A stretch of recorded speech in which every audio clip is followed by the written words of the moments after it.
Introduction. The judgment is now. Close your eyes for a moment. I want you to visualize the most sacred and terrifying place of ancient mythology, the Hall of Truth. You are standing in an immense, cold, and silent chamber. In front of you, an imposing being with the body of a man and the head of a black jackal observes you. It is Anubis, the guardian of the threshold. In the center of the room, a giant scale of solid gold shines. The ritual begins.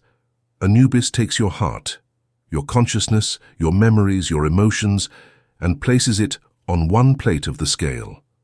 On the other plate, he deposits a simple and delicate ostrich feather. It is the feather of Ma'at, the symbol of truth, justice, and cosmic order. Legend says that if your heart weighs more than the feather, burdened by guilt, lies, and fear, you will be devoured by the beast Ammit and cease to exist. But if your heart is as light as the feather, you will pass into eternal life and the unlimited power of the gods. For thousands of years, humanity believed this was a fable. They told us we could live however we wanted, and that judgment would arrive at the end of our days. We were wrong. You have been lied to. This scene is not a prophecy about your physical death. This scene is happening right now, in every nanosecond of your existence. Anubis is not a distant dog-headed god. He is the symbolic representation. He is the symbolic representation of the quantum field. He is the algorithm of the universe.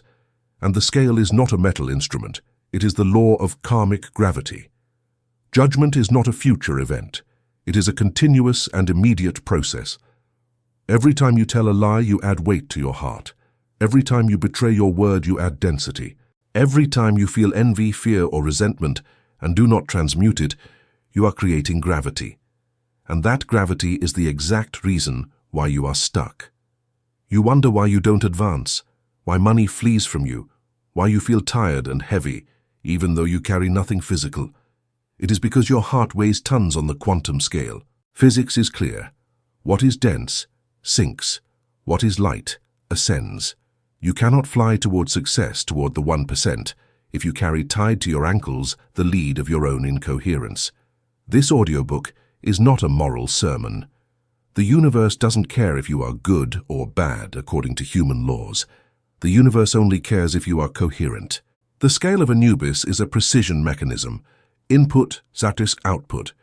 If you put in truth, you get out power. If you put in lies, you get out chaos. In the next chapters, we are going to set aside superstition and enter the engineering of the soul. You will learn to hack the scale. You will learn to release the emotional ballast that anchors you. You will learn to live with such a level of transparency and truth that gravity will stop affecting you. Welcome to the weighing. The jackal is watching you. Will your heart float or will it sink? Let's begin. Chapter 1. The Impartial Observer. Anubis is the algorithm. There are no secrets, sir. There are no walls thick enough, nor nights dark enough. Everything you do leaves a mark on the structure of space-time. You live inside a glass mind. You think no one saw you, but the quantum field recorded it, archived it, and is already calculating the return. Anubis does not sleep because Anubis is the operating system of reality. Welcome to the era of total surveillance. And no, I am not referring to the security cameras in your city, nor to government satellites, nor to your browser's cookies that track which shoes you bought yesterday. I am referring to a surveillance that is much deeper, more intrusive and absolute. I am referring to quantum surveillance. Modern human beings live under a comforting but childish illusion, the illusion of privacy. You think you have a private life. You think that what you do in your room with the door closed stays there. You think that what you think and do not say is yours and no one else's. You think that if you deceive someone and don't get caught, you have gotten away with it. I am going to give you the most terrifying and at the same time most liberating news of your life. You are wrong. In the universe of energy and vibration, privacy does not exist. It is technically impossible. Everything is information. And information is never lost. It is only transformed and archived. To understand the figure of Anubis, we have to strip him of religious mythology. Forget the man with the dog's head who appears in mummy movies. Forget rituals with incense.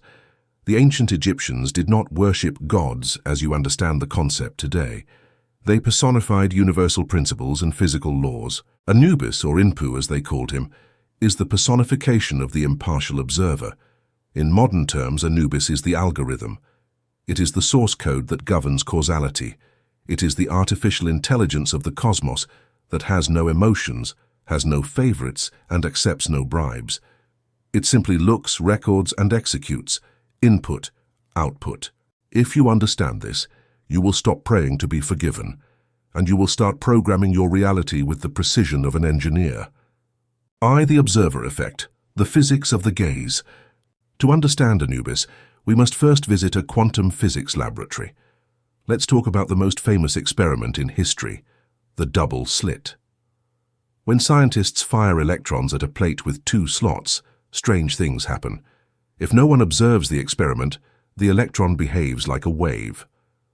It passes through both slots at the same time. It is everywhere and nowhere. It is pure potential. But the moment the scientists place a sensor, an eye, to see which slot the electron passes through, bam! The electron stops behaving like a wave and becomes a particle. It solidifies, it chooses a path. The mere act of observing alters physical reality. Consciousness collapses the wave function. Now scale this to your life. You are a collection of subatomic particles. If the act of observing changes reality, the million-dollar question is, who is observing you? You will say, no one, I am alone at home. Error. The quantum field, the divine matrix, the ether, the universal mind, is everywhere. The field is the supreme observer. The field is Anubis. The universe is observing itself through you, and it is observing you within it. There are no blind spots in the unified field. Every thought you have is an electrical wave. That wave interacts with the field. It is recorded. Every lie you tell creates a dissonant frequency. That frequency is recorded. Every act of cowardice leaves a mark on your auric field. That mark is recorded. When you understand that you live in a quantum panopticon, a prison where everything is seen, your behavior changes radically. You stop acting for the human gallery, and you start acting for the divine gallery. The idiot acts well only when his boss is looking. The master acts well always, because he knows that the algorithm is always compiling the code. 2. The blockchain of the soul.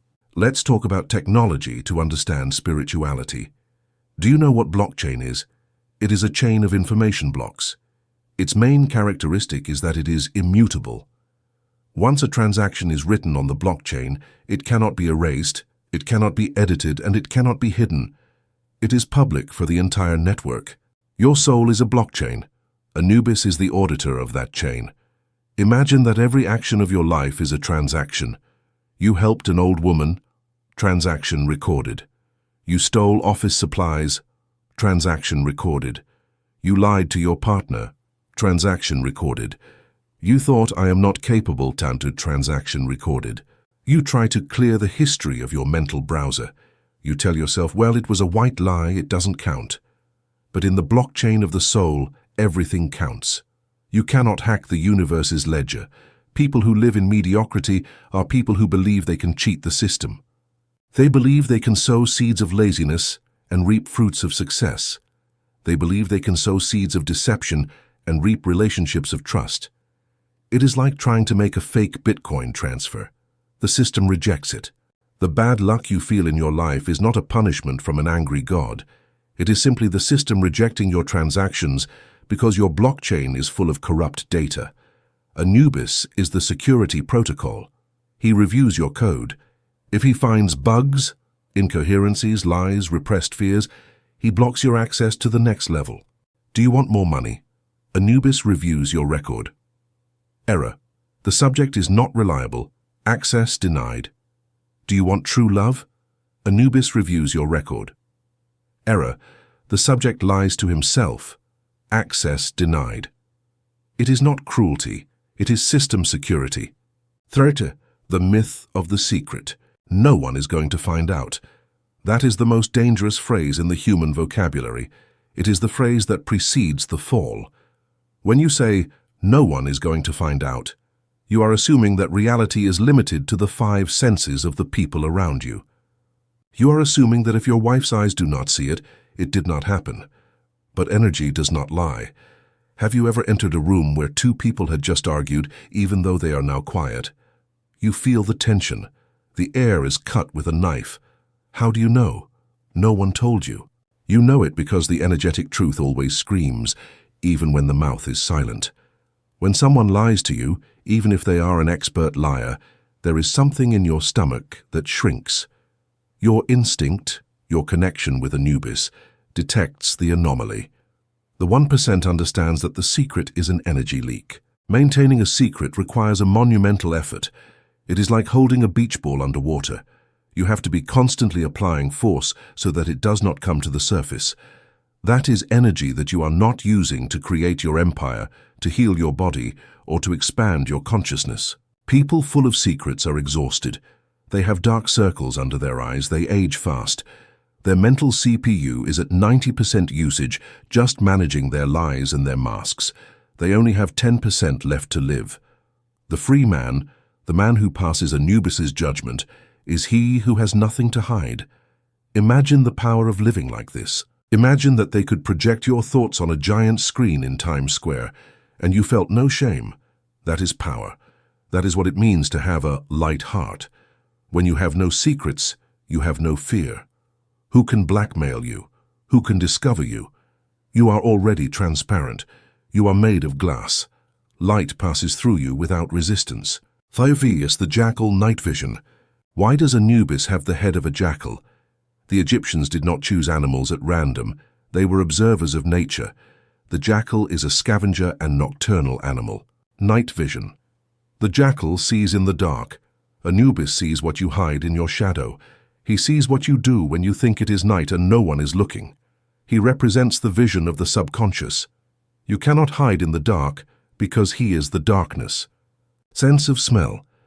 The jackal smells decay from miles away. Anubis smells death in your heart. He smells the lie. The lie, metaphysically, is dead tissue. It is something that has no real life. When you lie, you smell like a spiritual corpse. Scavenger. The jackal eats what is dead. Anubis has the function of cleaning. If you have parts of you that are dead, limiting beliefs, toxic relationships, false egos, Anubis will come to devour them.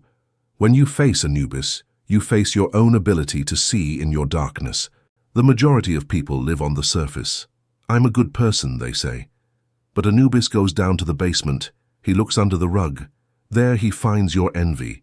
He finds your desire for things to go wrong for others. He finds your arrogance. The algorithm scans the entire hard drive, not just the My Public Documents folder. He scans the hidden files of the system. The physics of integrity. Let's redefine integrity. Society has taught us that integrity is something moral. Be good. No. Integrity is a physical structural concept. Think of the structure of a bridge or an airplane. We say the fuselage has structural integrity when all its parts are joined, are solid, and have no cracks. If an airplane loses its integrity, it disintegrates in the air. You are an energetic structure. When what you think, what you say, and what you do are three different things, you have lost your structural integrity. You have cracks. You think, I hate this job. You say, thank you, boss, I am very happy. You do. A mediocre job. You are divided in three. Your structure is compromised. Faced with the pressure of life, wind, gravity, you are going to break. Anubis is the engineer who tests your structure. He puts weight on you. If you have integrity, you are one single piece and you endure. If you are false, you have cracks and you collapse. Massive success is an enormous pressure. Fame, money, responsibility are tons of pressure. If the universe gave you massive success and you did not have structural integrity, that success would kill you. Look at the celebrities who end up in overdose. That is why Anubis does not let you pass to the next level. He is protecting you from your own disintegration. Until you are of one single piece, until your word and your act are one, you will not pass the threshold. Vice input, output, the zero law. The algorithm of Anubis works under the law of cause and effect, but at a subtle quantum level. People think that karma is, if I hit someone, someone will hit me. It is more subtle. It is, if I emit the vibration of scarcity, I will receive scarcity. But here is the trick. The lie is, by definition, a vibration of scarcity. Why do you lie?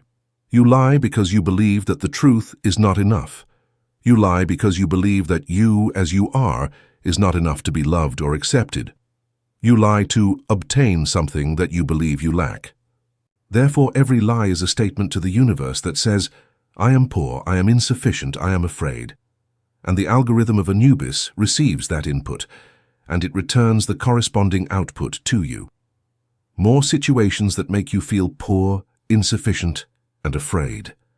On the contrary, the truth is a vibration of abundance. Saying the truth, especially when it is difficult, when it can cost you money or reputation, is the greatest act of power that exists.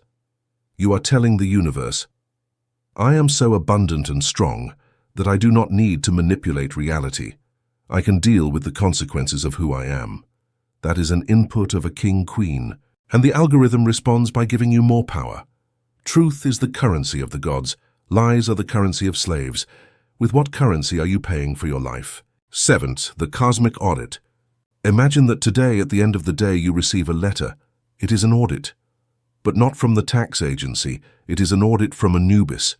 They are going to show you a video of your life, but with an extra layer of augmented reality.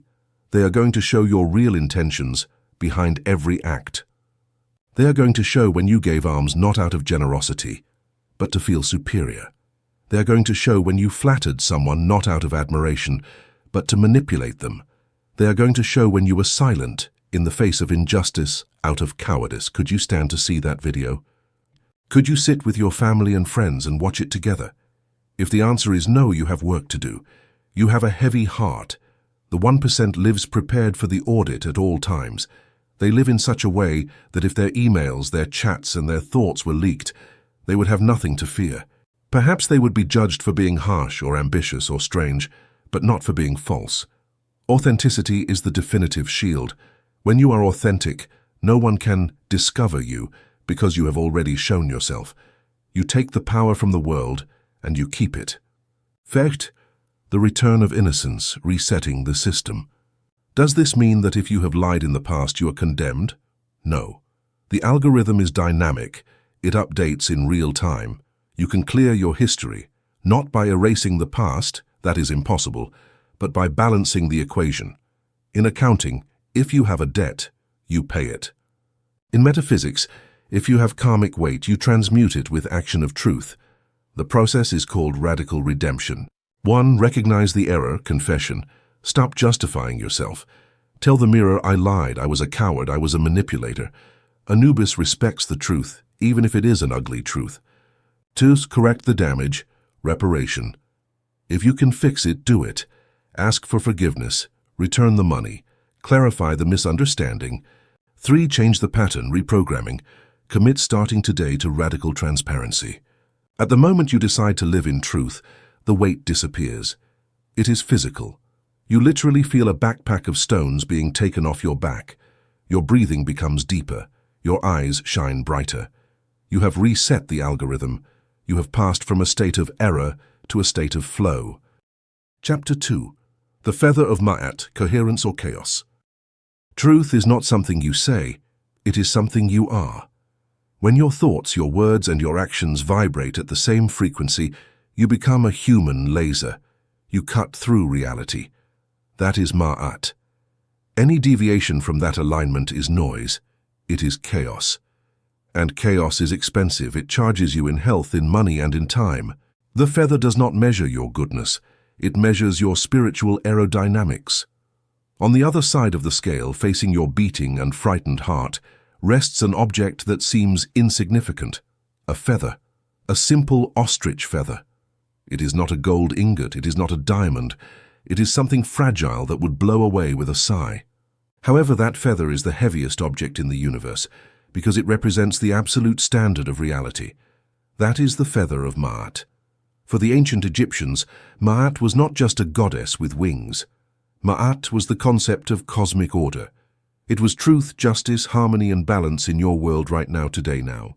The opposite of Ma'at was Isfet, chaos, lies, disorder. The pharaoh had only one mission in life, to maintain Ma'at and repel Isfet.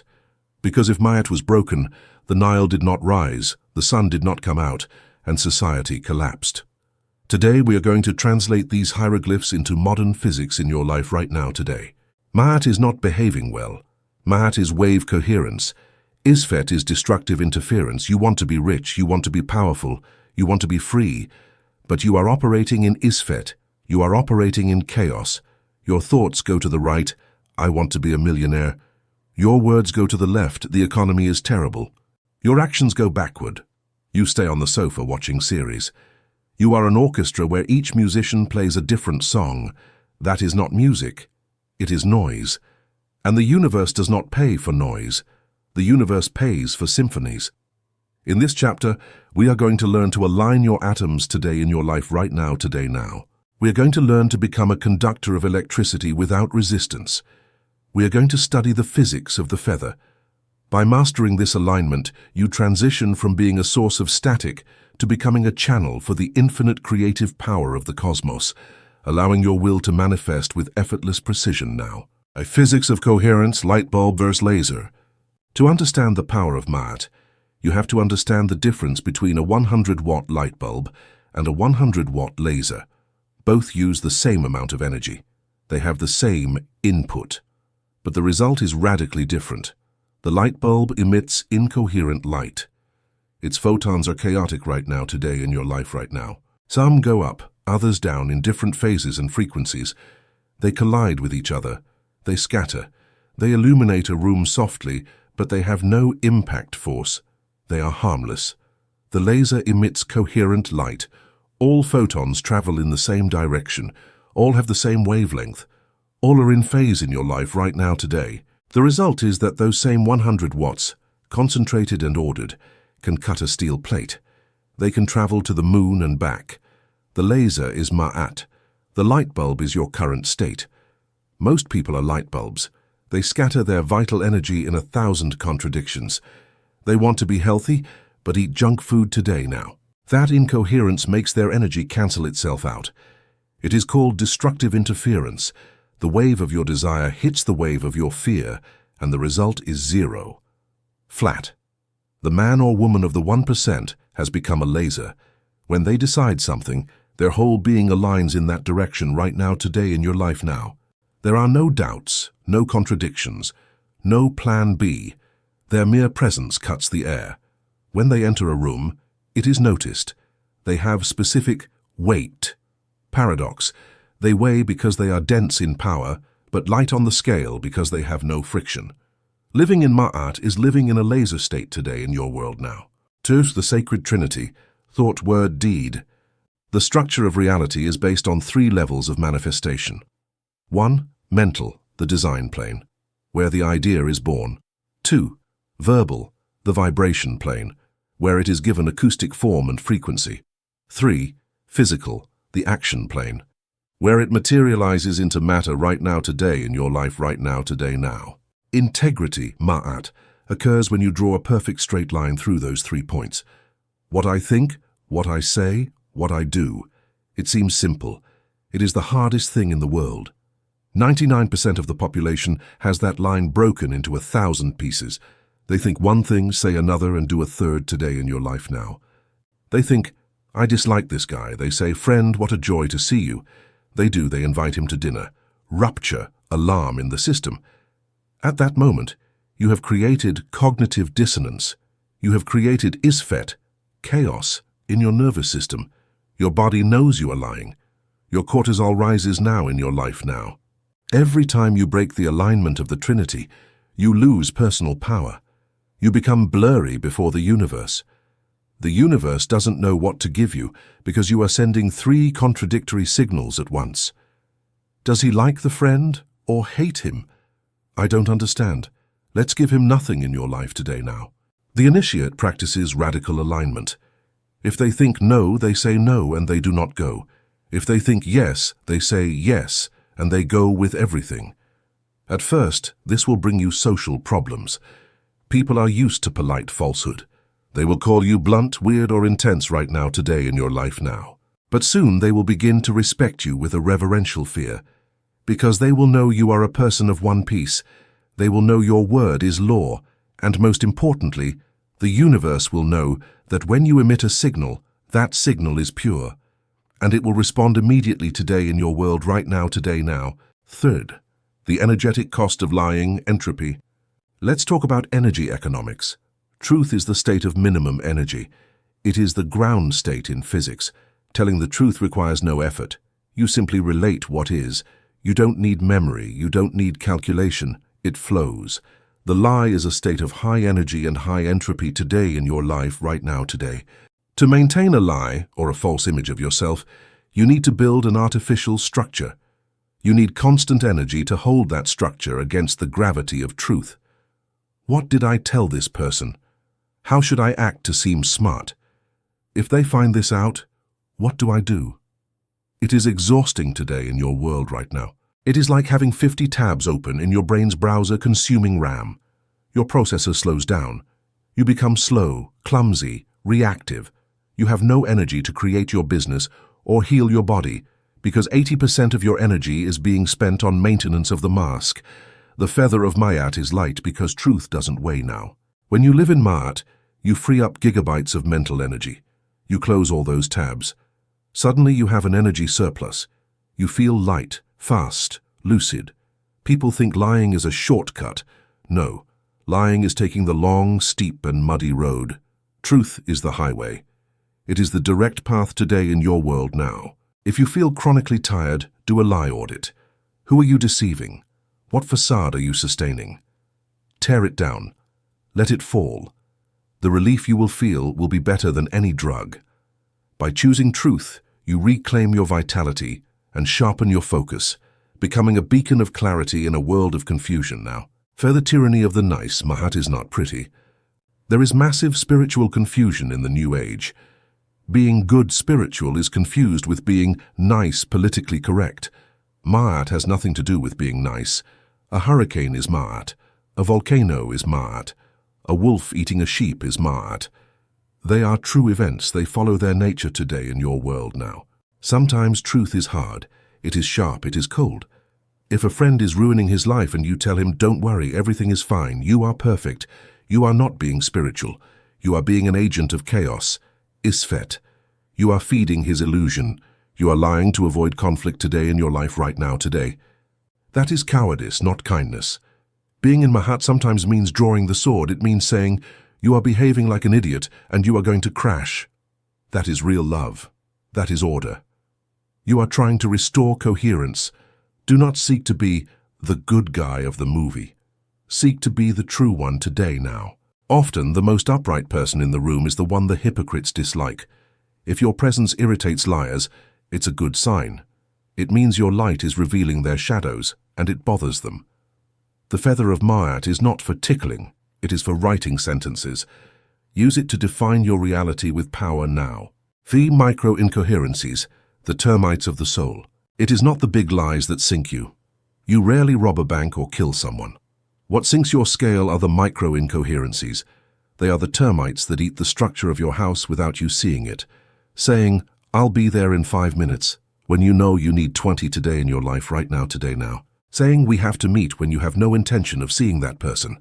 Saying I'm fine when you are devastated. Saying, tomorrow I start the diet, and not starting it. You think, they are nonsense, they don't matter. For Anubis, everything matters. Each of these small lies is a microfracture today now. Your subconscious listens, and it learns a terrible lesson. What I say has no value, my words are noise. That's why when you later say, I'm going to be a millionaire, your subconscious laughs. It says, yeah, right. Just like you were arriving in 5 minutes, you're a liar, I don't believe you. In your life now. And you manifest nothing. You have destroyed your own authority. To regain your power, you have to become a fanatic of precision. If you are going to arrive in 20 minutes, say 20 minutes. If you don't want to go, say, I'm not going. If you feel bad, say, I feel bad right now today in your life right now today. Start respecting your word in tiny things. When your word becomes impeccable in the small, it becomes magical in the large. You regain Heka, magical power. When an upright man says, this will happen, the universe trembles and obeys, because it recognizes the voice of someone who never fires blanks now. Face external order, internal order. Ma'at is order.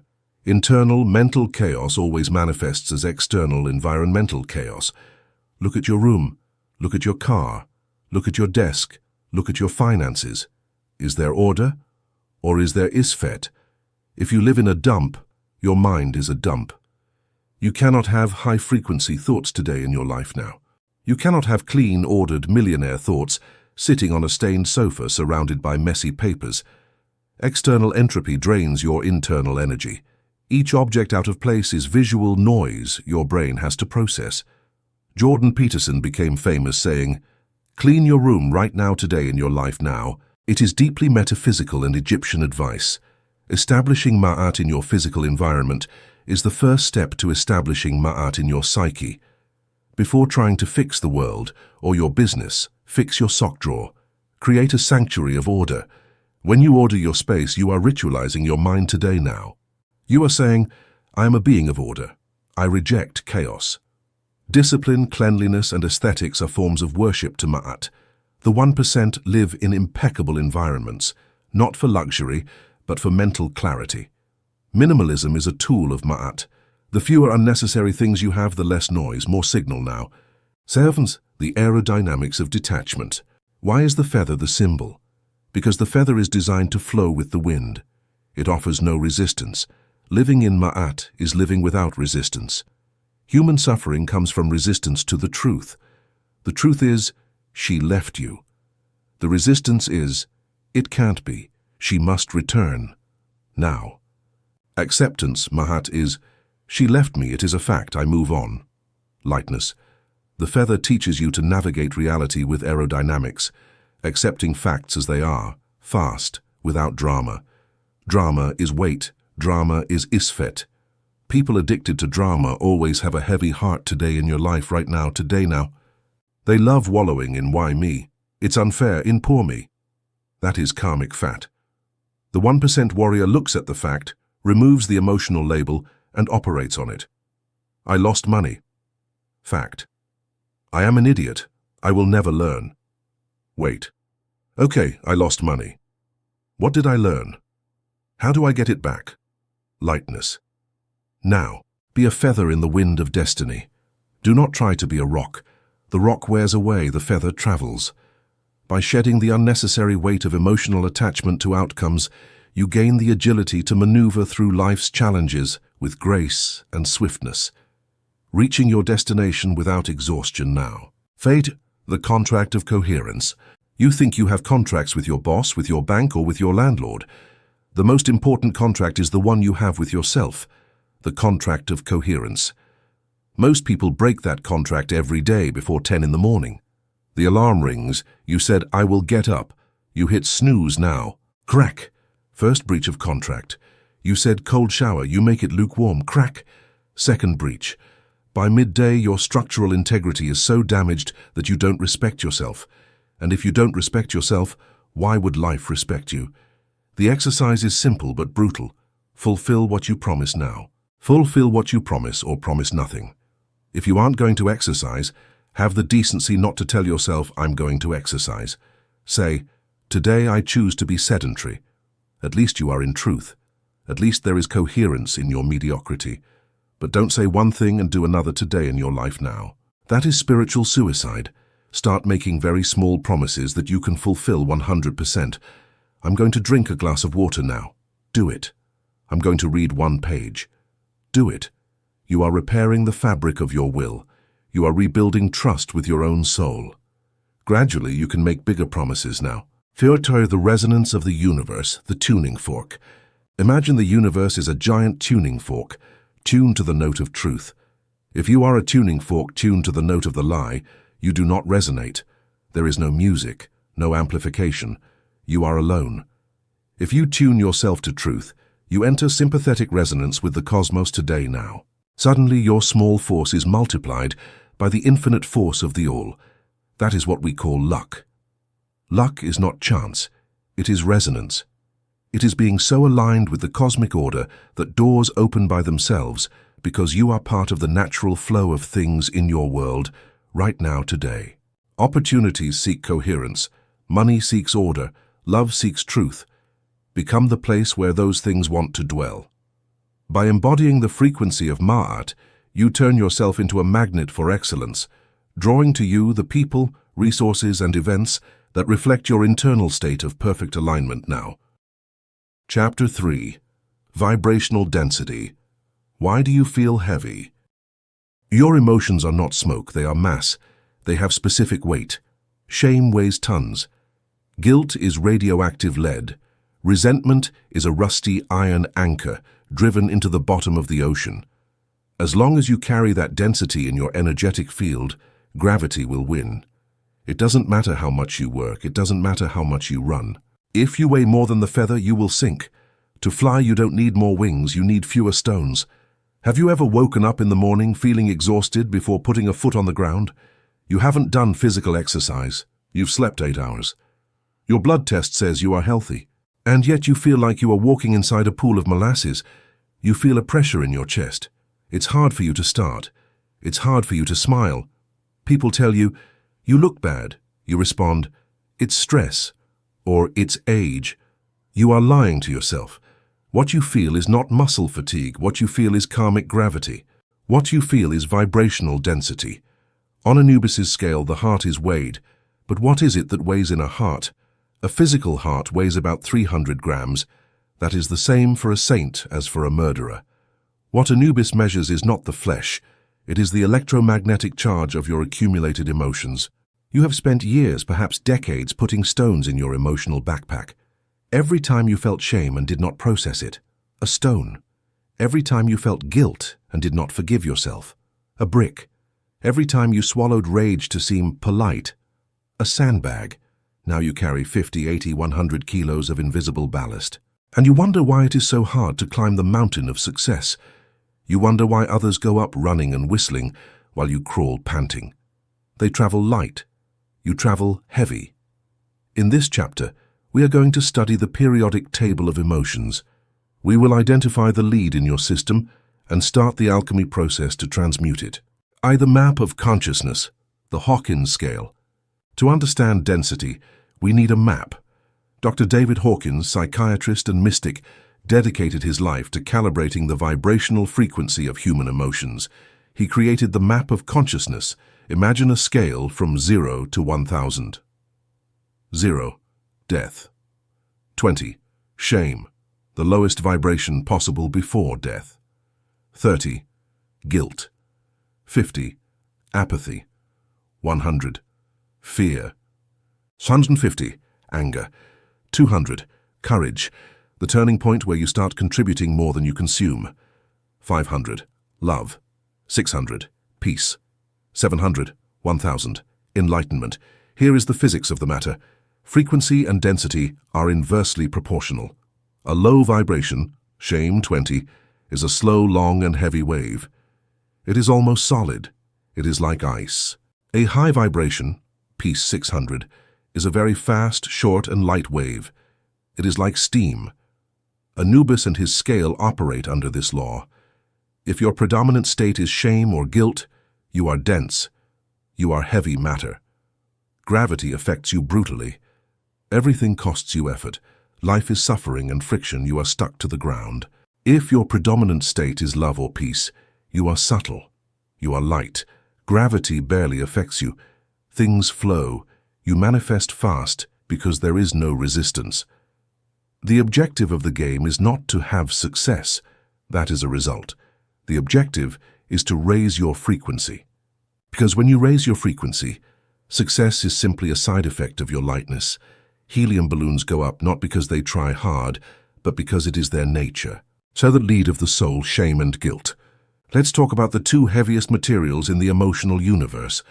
They are the ones that sink Anubis's scale immediately toward Ammit's jaws. 1. Shame, calibration 20.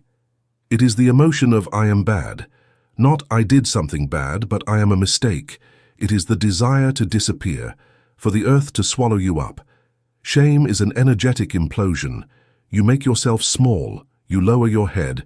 Vibrationally, it is almost death. If you carry shame, for your past, for your body, for your origin, for your sexual or financial errors, you are walking with a lead vest. It is impossible to build an empire on the foundations of shame because shame says, I don't deserve to exist. Anubis blocks your blessings because you yourself reject them. 2. Guilt. Calibration 30. It is the emotion of I did something bad. Guilt demands punishment. It is a primitive karmic balancing mechanism. If you feel guilty subconsciously, you will seek punishment. You will sabotage yourself. You will lose the money you earned. You will get sick. You will seek partners who treat you bad. Why? Because your subconscious says, I am guilty, I must pay to balance the scale. You are your own executioner. Guilt is the prison guard. As long as you feel guilty, you will never allow yourself to be free or happy. 30. The apathy trap, the swamp. A little higher up but equally dangerous is apathy, 50. It is the density of I don't care. There is no way out. Why even try? It is the state of total victimhood. Apathy is like quicksand. It is heavy and viscous. Many people believe they are relaxed or calm, but in reality they are in apathy. They have given up. Their heart on the scale is an inert stone. To get out of apathy, sometimes you need to go down to anger, 150. Yes, anger vibrates higher than apathy. Anger has energy. Anger moves. Apathy paralyzes. It is better to be angry and act than to be depressed and do nothing. Anubis prefers the fire of anger to the mud of apathy. Fire at least transforms, mud only traps. First, the pain body, storage on the hard drive. Eckhart Tolle speaks of the pain body. Physically, this is not a metaphor. Your unprocessed emotions are stored in your biology. They are kept in the fascia, connective tissue, in the muscles, in the viscera. Chronic tension in your shoulders is an emotional burden. The knot in your stomach is calcified fear. Your body is the historical record of all the times you said, it's nothing when it actually was something. You have become a toxic waste warehouse. That cellular density slows down your electrons. Literally, at an atomic level, you vibrate slower. That makes you prone to disease. Disease is low frequency manifested in tissue. Cancer, tumors, stiffness are usually the final manifestation of years of unresolved emotional density. Ammit starts eating you from the inside before you die. When you start to release that density, crying, screaming, shaking, forgiving, you often feel physical pain. You feel dizziness or extreme tiredness. It is the ascension flu. It is the body expelling vibrational toxins. It is a good sign. It means you are lightening up. V. Resentment, drinking poison. There is a famous Buddhist phrase, holding on to resentment is like drinking poison and waiting for the other person to die. Let's analyze it physically. When you hate someone or hold a grudge, you are keeping a low vibration frequency active in your field. It doesn't affect the other person. She is at home watching TV, happy, but you are at home generating cortisol, adrenaline, and acidity in your blood every time you think of her. You are carrying the weight. Resentment is an anchor. You say, I don't forgive him because he doesn't deserve it. Idiot. Forgiveness is not for him. Forgiveness is for you. Forgiving is an act of intelligent selfishness. Forgiving means I refuse to carry this stone for one more minute. I release it so I can fly. You forgive to lighten your scale. You forgive so Anubis sees your heart, no longer has that black stain. Forgiving is cutting the anchor rope. You don't have to talk to the person. You don't have to be their friend. You just have to let go of the energetic burden. I forgive you and I release you. And you feel how you level up instantly. Vix, the physics of ascension, Archimedes' principle.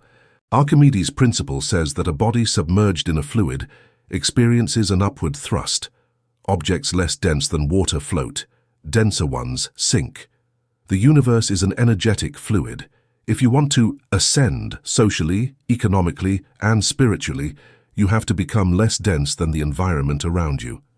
If you are dense, negative, whiny, fearful, you sink to the bottom of society. You surround yourself with other dense crabs. If you are light, positive, solver, loving, you float toward the top. You reach the upper layers where the air is clean, where there is money, where there are opportunities. You don't go up by luck, you go up by buoyancy. You say, I want to have success. But you spend the day complaining, criticizing others, and feeling envy. That is lead. You are trying to go up in a hot air balloon while filling the basket with stones. It is physically impossible. To go up, you have to throw ballast. You have to stop criticizing. You have to stop watching news, pure density. You have to stop hanging out with dense people. Ascending is a process of subtraction, not addition. You don't need to add success. You need to remove weight. So after money and frequency, let's talk about money because I know you care about it. Money is energy. It is called currency. Electric energy needs a conductor with low resistance to flow. If the wire has high resistance, it heats up and burns out. Poverty, financial stress. Vibrational density is resistance. Guilt blocks money. I don't deserve it. Fear blocks money. I'm going to lose it.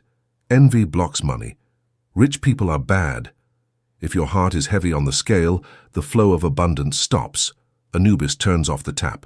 Not because he wants to punish you, but because if you put high voltage into a high resistance wire, you melt. Money amplifies what you are. If you are dense and I give you $1 million, your density multiplies. You will become unbearable, paranoid, or you will destroy yourself. Drugs, excess. To handle high energy, wealth, you need to be a superconductor. Zero resistance, zero guilt, zero fear. Theater, emotional alchemy, transmuting the lead. So how do we get rid of the weight? It is not by repressing it. Repressing is putting trash under the rug, it still smells and weighs. It is not by thinking positive, putting whipped cream on excrement. It is by transmuting. The process is visceral. 1. Locate. Close your eyes. Where do you feel the weight? In your chest, your throat, your stomach? Give it shape and color. 2. Accept. Surrender. Stop fighting the emotion. Resistance creates persistence. Say, yes, I feel shame. Yes, I feel guilt. It is here. I allow myself to feel it. 3. Release, let go. Visualize that you open a floodgate. Imagine that black energy leaving you like smoke toward the sky. Offer it to Anubis. Take this weight. I no longer need it. I return it to the source. 4. Substitute. Once there is emptiness, fill it with light gratitude. This exercise done daily is showering inside. Just as you shower your body to remove sweat, you must shower your soul to remove the density of the day. If you don't, the dirt accumulates and turns into a crust, bitterness. The environment has gravity. Sometimes you are doing the work, but you feel heavy because you live in a high-gravity environment. You live with depressed, cynical, or toxic people. You work in a place where complaining and gossip are the norm. That is environmental gravity. No matter how strong you are, if you are surrounded by 5 people pulling down, you need titanic energy just to stay afloat. It is fluid physics. Density is contagious through resonance. If you put a healthy apple in a basket of rotten apples, the healthy one rots. The rotten ones never heal. Entropy wins. Part of passing Anubis's test is having the courage to move away from density. Sometimes it means changing friends. Sometimes it means leaving a job. Sometimes it means setting hard boundaries with your family. I'm not going to participate in this complaining conversation. I'm not going to listen to your destructive criticism. They will tell you, you think you're better than us. You will think, I'm not better, I've simply decided to be lighter, and you are drowning me. Protect your vibration as if it were your life, because it is. X, the lightness of being, the state of grace. When you manage to let go of the ballast, you enter what athletes call the zone and mystics call state of grace. You live without friction, you wake up with energy, your thoughts are clear. The problems that used to sink you for a week, you now solve in 5 minutes and move on. You become impossible to offend. The ego is heavy. If there is no ego, the insult passes through the air and hits nothing. You laugh more. Laughter is a very high vibration. Humor is a sign of intelligence and detachment. Dictators and fanatics never have a sense of humor. They are too dense. The enlightened one laughs because he sees the cosmic joke. Anubis smiles when he sees a heart that laughs. Laughter weighs less than the feather. Taos and practice the backpack of stones. We are going to do an active visualization exercise right now. I want you to imagine that you are carrying an enormous hiking backpack on your back. You've been carrying it for years. Feel the weight on your shoulders. Feel how it curves your spine. That backpack is full of stones. Each stone has a name written on it. Take out a stone. Look at the name. It says, "The mistake I made in 2015. Feel how much it weighs. Is it of any use to carry it? Does it help you walk? No. Throw it on the ground. Hear the thud. Clack. Take out another one. It says, "What my father said about me." Throw it. Clack. Take out another one. It says, "Shame for my body." Throw it. Clack. Keep throwing one by one, or dump the whole backpack. Feel how your body straightens up. Feel how your lungs expand. Feel that you could float. That is your natural state. Gravity only affected you because of the stones. Without stones, you are free. Chapter 4. Ammit the Devourer, Entropy. Nature is efficient. It does not allow the false to survive for long. If you build a house on rotten foundations, gravity will pull it down. If you build a life on lies, Ammit will devour it. Collapse, bankruptcy, rupture, and depression are not punishments from a sadistic God. They are the recycling system of the cosmos, eliminating what no longer serves so that what is real can be born. Do not cry for what is destroyed. Be grateful for it. In Egyptian mythology, the judgment scene has a third protagonist. Crouching under the scale, waiting for the verdict with a predator's patience is Ammit.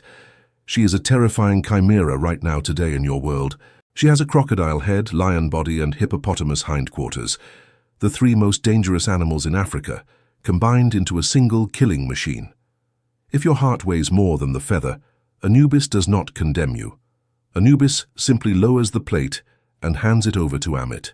And Ammit devours it today in your life right now. She is called the Devourer of the Dead. For the ancient religious mind, this meant the annihilation of the soul, the absolute end, the supreme fear. But we are here to decode the physics, not to scare ourselves with stories. What does Ammit represent in the scientific universe? Ammit is the second law of thermodynamics today now. Ammit is entropy. It is the universal force that tends toward disorder, dissolution, and chaos. But, and this is crucial, entropy does not attack at random. Entropy attacks systems that have lost their internal energy, their coherence, and their ability to sustain themselves. Ammit is the cosmic garbage collector right now today. Her function is not to kill, it is to recycle. She eliminates failed structures. She eliminates inefficient systems. She eliminates lies. If your life is falling apart right now, if you feel Ammit is biting your ankles, it is because you have built an unsustainable structure in your world today now. And the universe, in its infinite wisdom, has sent the demolition crew before the structure collapses on you and truly kills you.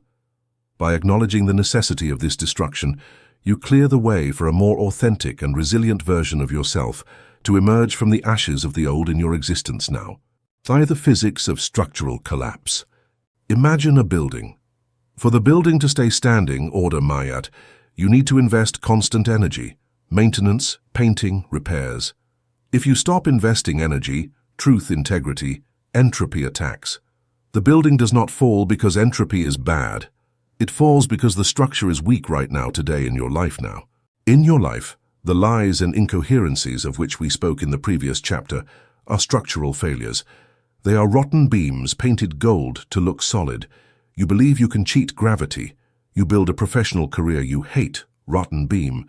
You maintain a loveless marriage for appearance, rotten beam now. You spend money you don't have to impress, rotten beam. For a time the building holds, but physics is relentless. A critical moment arrives when the load exceeds the resistance. Crash. Ammit arrives. You are fired. Your partner leaves you. The bank forecloses on you. You have a panic attack today in your world right now. You scream, "My God, why me? It's unfair." No, it's physics. It was a false structure. And false structures must fall. Ammit is doing her job, clearing the ground of dangerous structures so you can build something solid, true, on rock, not on sand. The collapse is proof that the system works in your life now. 2. Illness as correction. Let's talk about your biological body. Your body is a machine designed for truth. When you live in a lie, chronic stress, repressed emotions, toxic jobs, your cells enter into incoherence. Ammit begins to eat. What is an autoimmune disease? It is the body attacking itself. It is the system collapsing from within right now today. What is cancer? It is cellular disorder, entropy, winning the battle against order, ma'at. Illness is often Ammit's way of telling you your current lifestyle is incompatible with life. You have to change or I will recycle you. I have seen 1% executives suffer heart attacks or grave diagnoses today in your world now. For many, it was the worst thing that happened to them. But for those who understood the message, it was the best. The heart attack forced them to stop. It forced them to leave the job they hated. It forced them to reconnect with their family. Ammit devoured their false self so their true self could live now. If you hear the roar of the beast, symptoms, anxiety, insomnia, do not take a pill to silence her. Listen to her. She is telling you, you are out of alignment. Correct the course, or I will eat your heart. By heeding these biological warnings, you can realign with your true nature and restore harmony to your life today. Thrice the death of the ego, what really dies. Here is the secret that will take away your fear of Ammit. Ammit does not eat you, your essence kind to consciousness. Ammit eats your false identity, your ego. When you fail the judgment of the scale, what is destroyed is the persona you have built. The successful businessman is destroyed if it was false today in your world now. The perfect wife is destroyed if it was a mask. The tough guy is destroyed if it was a facade to hide fear. The pain you feel during a crisis is not pain of real death, it is pain of detachment. It hurts because you believe you are your money. You believe you are your partner right now today in your life now. You believe you are your reputation. When Ammit takes those things from you, you feel like you are dying.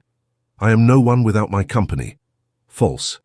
It is you. You are the consciousness observing how the company falls. You are the observer, not the observed. If you allow Ammit to eat your ego, you will find what remains now. What remains is indestructible. What remains is the pure gold that was hidden under layers of mud. The function of entropy is to burn the forest so that new seeds can sprout. Let it burn. Let the ego die. It is a parasite anyway. By surrendering the false, you gain access to the eternal and unshakable truth of your soul now. The fear of annihilation. The human being has two basic fears. 1. Fear of physical pain. 2. Fear of the annihilation of identity, ceasing to be me. Ammit represents the second. It is the fear of public humiliation, the fear of starting from scratch, the fear of admitting you were wrong for 20 years today in your life right now today. That fear is what keeps you supporting the rotten structure. You prefer to live in a house falling to pieces, known suffering, than to let it fall and stay in the open, uncertainty. But the 1% know something the 99% ignore. The void is fertile. When Ammit cleans your life, she creates an empty space now. And the universe abhors a vacuum. It will run to fill it. If your life is full of garbage, average relationships, average jobs, nothing new fits. You have to let Ammit empty the room. You have to stay at 0 point, without money, without a partner, without status. In that terrifying silence you find yourself now, and from that clean base you can build a skyscraper. Do not fear the void. Fear the false fullness. Fear being full of things you do not want. By embracing the emptiness, you prepare the sanctuary for your true purpose to manifest with clarity and power in your world today now. Resistance is suffering. There is a mathematical formula for suffering. Pain x resistance, Keynes sufrimiento. Pain is inevitable. Ammit biting. Resistance is optional. You trying to stop the bite. If Ammit comes to take your toxic relationship, and you grab your partner's legs screaming, you suffer today in your world right now today. The suffering does not come from the loss. It comes from your refusal to let go. If you accept the relationship is dead and let Ammit take it, you feel pain, sadness, but not suffering, desperation. Clean pain heals. Dirty suffering becomes chronic. Most people spend 100% of their energy trying to shore up ruins now. They try to save businesses that are already dead. They try to convince people who do not love them. They are fighting against entropy, and entropy always wins in the end. Surrender. Do not surrender to mediocrity. Surrender to the truth. Say, this is over. This is dead. Ammit, take it today in your life now. At the moment of surrender, you recover your energy. You stop fighting against the current and begin to use the current to go elsewhere. By letting go of what is already gone, you open your hands to receive the new opportunities that are waiting to flow into the cleared space of your life today now. Songs of the Tower, Arcanum 15. In Tarot, there is a card that terrifies everyone, the Tower. It shows a tower being struck by lightning, crowns falling, and people jumping into the void. It is Ammit's card. It represents the sudden destruction of false structures. But look closely at the card. What is destroyed is a prison right now today in your life. The tower was a jail disguised as a castle. The lightning, truth, breaks it to free you. If you are living a tower moment right now, congratulations. The universe loves you so much that it does not allow you to continue living in a lie. It has kicked you out of your comfort zone. It has done you a favor today now. Now you are naked in the open, yes, but now you are free. Now you can walk wherever you want, not where the walls dictate it to you. Bless the lightning, bless the crisis. Through this sudden awakening, you are stripped of your delusions and granted the rare chance to rebuild your life on the bedrock of unshakable truth now. Theus negentropy, the life force. If entropy is the tendency toward disorder, there exists an opposite force. Negentropy, negative entropy. Negentropy is the ability of a system to create order, complexity, and life out of chaos. You are a negentropic machine. Plants are negentropic. They convert light and soil into fruit right now today in your world. The entrepreneur is negentropic, takes problems and creates solutions. Ammit is entropy. Ma'at is negentropy. To defeat Ammit, you have to generate more Ma'at, order, than Ammit can eat. You have to be a voracious creator. If you create value, order, and beauty faster than the world destroys them, you prosper now. If you stop creating, you stagnate. Entropy catches up and eats you. Life is like going up a down escalator. If you stop, you go down. Ammit eats you. If you walk normally, you stay in place. To go up, you have to run. You have to inject constant energy into your system. Learn new things. Train your body today in your world now. Take care of your relationships. The moment you say, I've arrived, I'm going to rest, you start to die. The 1% never stop injecting energy. They know Ammit is always hungry behind them. They use Ammit as a motivator. They run not to be eaten. By outpacing entropy, you secure your growth and maintain your vital edge now.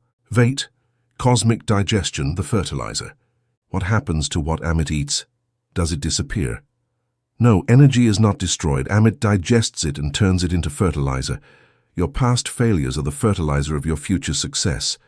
That business that went bankrupt and hurt you so much, it taught you finance. It taught you not to trust just anyone now in your life. Ammit ate the business but gave you back wisdom. That relationship that broke your heart, it taught you what you don't want. It taught you to value yourself. Ammit ate the relationship but gave you back maturity. Nothing is waste in the universe. The 1% are masters of recycling right now today in your life now. They take their tragedies and turn them into fuel. They write books about their pain. They create foundations for their losses. They use the crap that happened to them to fertilize their garden. If you are crying over the ruins, you are wasting time. Start looking among the rubble. There are treasures there today now. There are lessons worth millions. Ammit didn't take anything from you. She transformed the raw material. By recognizing the value in your losses, you transmute the heavy lead of failure into the bright gold of experience, fueling your ascent to new heights of power and achievement in your world now. Giant voluntary sacrifice, feeding the beast. Here is an advanced magic trick. You don't have to wait for Ammit to come eat you by surprise. You can make a voluntary sacrifice. You can choose what to feed her so she leaves you alone. Before life takes something by force, hand it over yourself. Do you feel your work no longer makes sense? Today, in your world now, do not wait to be fired or get sick. Resign. Sacrifice. Do you feel you have too many things? Do not wait to be robbed. Donate. Sacrifice. Do you feel your ego is inflated?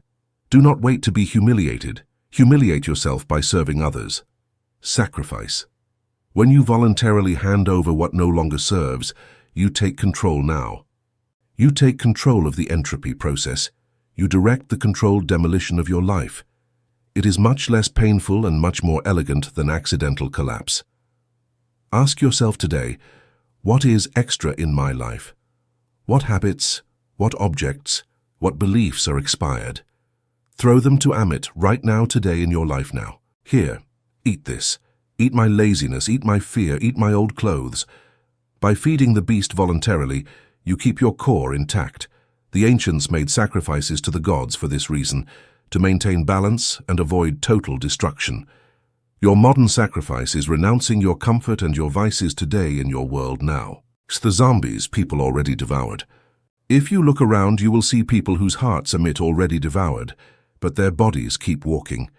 They are the living dead, people with no shine in their eyes, cynics, bitter. They have lost their soul, their connection with possibility. They have accepted defeat. They have accepted living in inertia today in your world. Ammit ate their hope. They are dangerous. Their gravity is immense.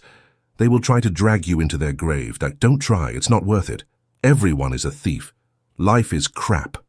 Those are Ammit's burps talking through them. Have compassion, but keep your distance. Entropy is contagious in your life right now, today, now. If you stay near a corpse for a long time, you get sick. You are alive. You have a pulse. You have ma'at. Flee from the zombies. Seek the living.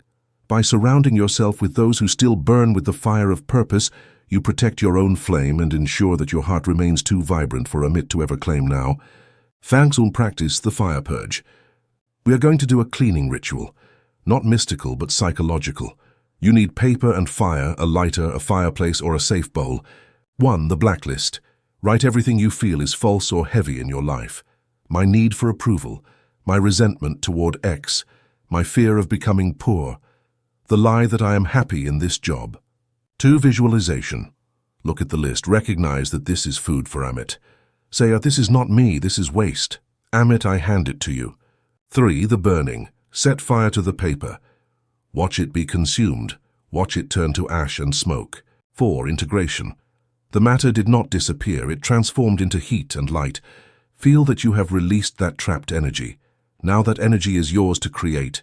Do this every time you feel heaviness. Purge the system. Keep the house clean. Chapter 5. The Creative Word. Hika and the Physics of Sound. In the beginning was the Word. Not the thought nor the intention, but the Word. Sound is the tool the universe uses to cut through the void and give shape to matter. Your mouth is the end of an exhaust pipe through which your reality emerges. If your life is a disaster, it is because your mouth is an out-of-control weapon, discharging curses against yourself 24 hours a day. Learn to be silent, and when you speak, let it be to rewrite the source code of the world. Look around you. Everything you see that has been created by man, your phone, your clothes, the building where you are, began as an invisible idea in someone's mind today now. But the idea on its own is impotent. It is smoke. For the idea to descend from the mental world to the physical world, it had to cross a bridge. That bridge was the Word. Someone had to say, "We are going to build this." Someone had to draw the plan and explain it. Someone had to give the order in your life today now. The Word is the birthing mechanism of reality. The ancient Egyptians had a god for this. It was not Ra, the sun, nor Osiris, death. It was the concept of Heka. Heka is commonly translated as magic, but that is a poor and childish translation. Heka means art of the mouth or word of authority in your world today now. For the initiates of the Nile, Heka was the understanding that the universe is not made of solid atoms, but of vibration. And that, if you can emit the right vibration through your voice, you can reorganize atoms at your will. Today, science calls it cymatics, the study of visible sound, in your life right now, today now. If you put sand on a metal plate and apply a sound frequency to it, the sand moves and forms perfect geometric patterns. If you change the sound, the pattern changes instantly. Sound structures matter. You are made of matter. Your life is matter. Money, body, relationships. Your voice is the frequency organizing that sand now. If your life is an amorphous chaos, it is because your song, your internal and external discourse, is dissonant noise. In this chapter, we are going to recover your Heka. We are going to stop using the mouth to vomit complaints, and we are going to start using it to sculpt empires. By mastering your speech, you master your destiny. I abracadabra, the science of creation. We have all seen the children's party magician say abracadabra and pull a rabbit out of a hat. We laugh. It's a trick. But the word abracadabra comes from the Aramaic avra kedabra, which literally means, I create as I speak. It is not a trick. It is a declaration of metaphysical principles today in your life right now. It means that the act of speaking and the act of creating occur simultaneously. You do not speak about reality. You speak reality. Most people use the word to describe. I am tired. The economy is bad. My boss is an idiot. They are acting as reporters of their own misery right now today in your world now. By describing what they see, they reinforce that frequency and perpetuate it. It is a loop. I see misery. I speak of misery. I create more misery. I see more misery. The magician, the 1%, uses the word to prescribe. He does not describe what he sees. He decrees what he wants to see today in your life now. I am a force of nature. This opportunity is mine. I am going to heal. At first, physical reality does not match his words. The realists laugh. Why do you say you are rich if you are broke? The magician does not answer. He keeps vibrating. He keeps emitting the frequency right now today in your life now. And eventually, by the law of resonance and cymatics, the sand of his life rearranges itself to match the sound of his voice. The map changes the territory. By holding the frequency of your vision through your words, you force the material world to align with your spoken truth, manifesting your desires with power. Awaken, the self-fulfilling prophecy, the Pygmalion effect. Let's talk about neuroscience. Your brain has a function called RAS, Reticular Activating System. It is the filter that decides what information is important and what to ignore. How do you program the RAS? With your words. If you say, I am very bad with names, you are giving a direct order to your biocomputer today now. Ignore people's names. Do not waste energy remembering them because we are bad at that. And your brain obeys. And indeed, you forget names. And you say, see, I told you I'm bad. You are not bad. You are programmed to be bad by your own tongue. If you say, I always attract toxic relationships, your RAS starts scanning now. It scans the room looking specifically for the most toxic person available, and it will ignore healthy people. Your word is the programming code. Every time you say, I am, you are writing a line of code in your operating system. I am lazy. I am shy. I am poor. Stop right now today in your world now. You are cursing yourself. You are practicing black magic against yourself. If you saw someone shouting insults at a child all day, you would call the police. But you do it to yourself 24/7 and call it being realistic. You have to start a strict word diet. If a phrase does not empower you, it must not leave your mouth now. Swallow it. Let it die in your throat before it is born and kills your future. By consciously selecting the words that follow I am, you reclaim the power to rewrite your identity and consequently your entire experience of reality, turning your tongue into a tool for liberation rather than a weapon of self-destruction today. 30. The spell of the complaint. The complaint is the lowest and dirtiest form of hika. Metaphysically, the complaint is a declaration of victimhood. When you complain, you are saying, I am not in control. The power is held by the external, the government, the weather, traffic, my partner. By verbalizing it, you hand over your power today now. You empty yourself. Furthermore, the complaint is magnetic. Have you noticed that when you get together with a friend to complain, the conversation flows and you feel connected? It is a toxic connection. You are creating a shared cloud of density. And the universe, which is a giant photocopier, hears your complaint now. It says, is that what you want? You want more reasons to complain, granted. And it sends you more traffic, more bills, and heavier bosses. The 1% challenge is 24 hours without a single complaint. Try it. It is terrifyingly difficult. You will realize that you are addicted to complaining right now today. You will realize that you don't know what to talk about if you aren't speaking ill of something or someone. The silence will become uncomfortable. Good. That silence is the space where power is born. If you don't like something, you have two dignified options. 1, you change it, action. 2, you accept it, ma'at, now. But complaining is neither action nor acceptance. It is useless resistance, it is noise, it is isfet. Eliminate the complaint, and you will see how your vital energy doubles in a week.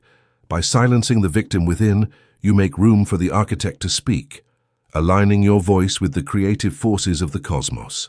5e Gossip Energetic Cannibalism. If complaining is bad, gossip is radioactive poison. Talking about others, judging, criticizing, rumoring, is an act of energetic vampirism. Why do people gossip? Because their own lives are so empty and boring that they need to feed on the life energy of others. It is a sign of deep insecurity now. When you criticize someone who is successful, you are trying to bring them down to your level so as not to feel bad about your mediocrity. But in doing so, you are sending a message to Anubis. I hate success. I despise those who achieve it. And Anubis takes note, the subject hates success. Block all paths today. Block all paths of success for him. You cannot attract what you criticize, it is physical law. Great empires, great minds never talk about people. They talk about ideas. They talk about projects. They talk about visions. Small minds talk about people. If you are in a group where the conversation is gossip, now, get up and leave. That vibration is sticky. It will dirty your aura. Your word is sacred. Do not use it to destroy the reputation of another. Use it to build your own kingdom. By refusing to participate in the devaluation of others, you preserve your energetic integrity and maintain your focus on your own ascent. Silence the magician's battery. In the mystery schools of Egypt and Greece, like that of Pythagoras, initiates had to take a vow of silence for 2 to 5 years before receiving the deep teachings. Why? Because speaking spends energy. Talking for the sake of talking, chatter, dissipates your internal pressure. It is a waste now. Imagine a pressure cooker. If you leave the valve open all the time, the steam escapes and you cook nothing. If you close the valve, the pressure rises, the heat increases, and you transform the food. Alchemy. Silence is the lid of the pot. When you have a great project or a great desire, shut up today now. Do not tell anyone. People run to tell their plans. I'm going to start a business. I'm going to write a book. By telling it, the brain releases dopamine, as if you had already done it. You feel premature satisfaction, and you lose the impulse to actually do it. You have ejaculated your energy today now. You have ejaculated your energy through your mouth. The 1% practice strategic secrecy. They work in the shadows. They let the results make the noise. When they finally speak, their words have an enormous weight, because they are charged with months of silence and concentrated action. Their voice sounds different now. It resonates in the chest of the listener. It is the voice of authority. Learn to love silence. In silence, you hear yourself and you hear the universe. In noise, you only hear your own neurosis. By guarding your energy, you build the internal fire necessary to manifest your highest intentions with absolute force. For V, etymology of authority. The word authority comes from author. You are the author of your life, and an author creates with words, but to have authority, your words must have integrity. We return to the feather of Ma'at. If you say, I'm going to do X, and you don't do it, your word loses density, it becomes hollow today now. When you speak again, no one will believe you. Not others, not your own subconscious, not the quantum field. Your Heka weakens. You are a magician without a wand. But if you develop the discipline of fulfilling every damn thing that comes out of your mouth, you become dangerous in your world now. If you say, I will get up at 5, and you get up. If you say, I will not eat sugar, and you do not eat it, your subconscious begins to register a new pattern. What he/she says happens. It becomes a physical law. Then, when one day you say, I am going to be financially free, the universe will obey now. The universe will have no choice but to obey, because it has learned that your word is equivalent to a fait accompli. That is the state of God. And God said, let there be light, and there was light. He did not say, I wish there were light, or I'm going to try to make light. He spoke and it happened now. That immediacy between word and creation is the goal of the initiate. But to get there, you have to train with small things. You cannot fail in your daily promises and expect to perform miracles in the large ones. By honoring your speech, You command the elements of reality to align with your sovereign command. Servant, fiat lux, the power of I am. The two most powerful words in human language are I am. Everything you put after those two words is a creation order. It is the name of God in many traditions. It is the self-definition of consciousness. When you say I am, you are not describing. You are invoking today in your life now. I am stupid. You invoke stupidity. I am fragile. You invoke illness. I am immovable. You invoke strength. Many people use positive affirmations. I am rich, but inside they feel, it's a lie, I'm broke. That doesn't work because coherence, ma'at, is missing right now, today, now. There is conflict between the word and the emotion. For the I am to work, it has to be felt as a present truth. Instead of lying to yourself, use the bridge of progression. Instead of I am a millionaire, which your brain rejects, say, I am someone who is building wealth every day. Truth. Now, I am a person who is becoming their best version. Truth. I am capable of solving this problem. Truth.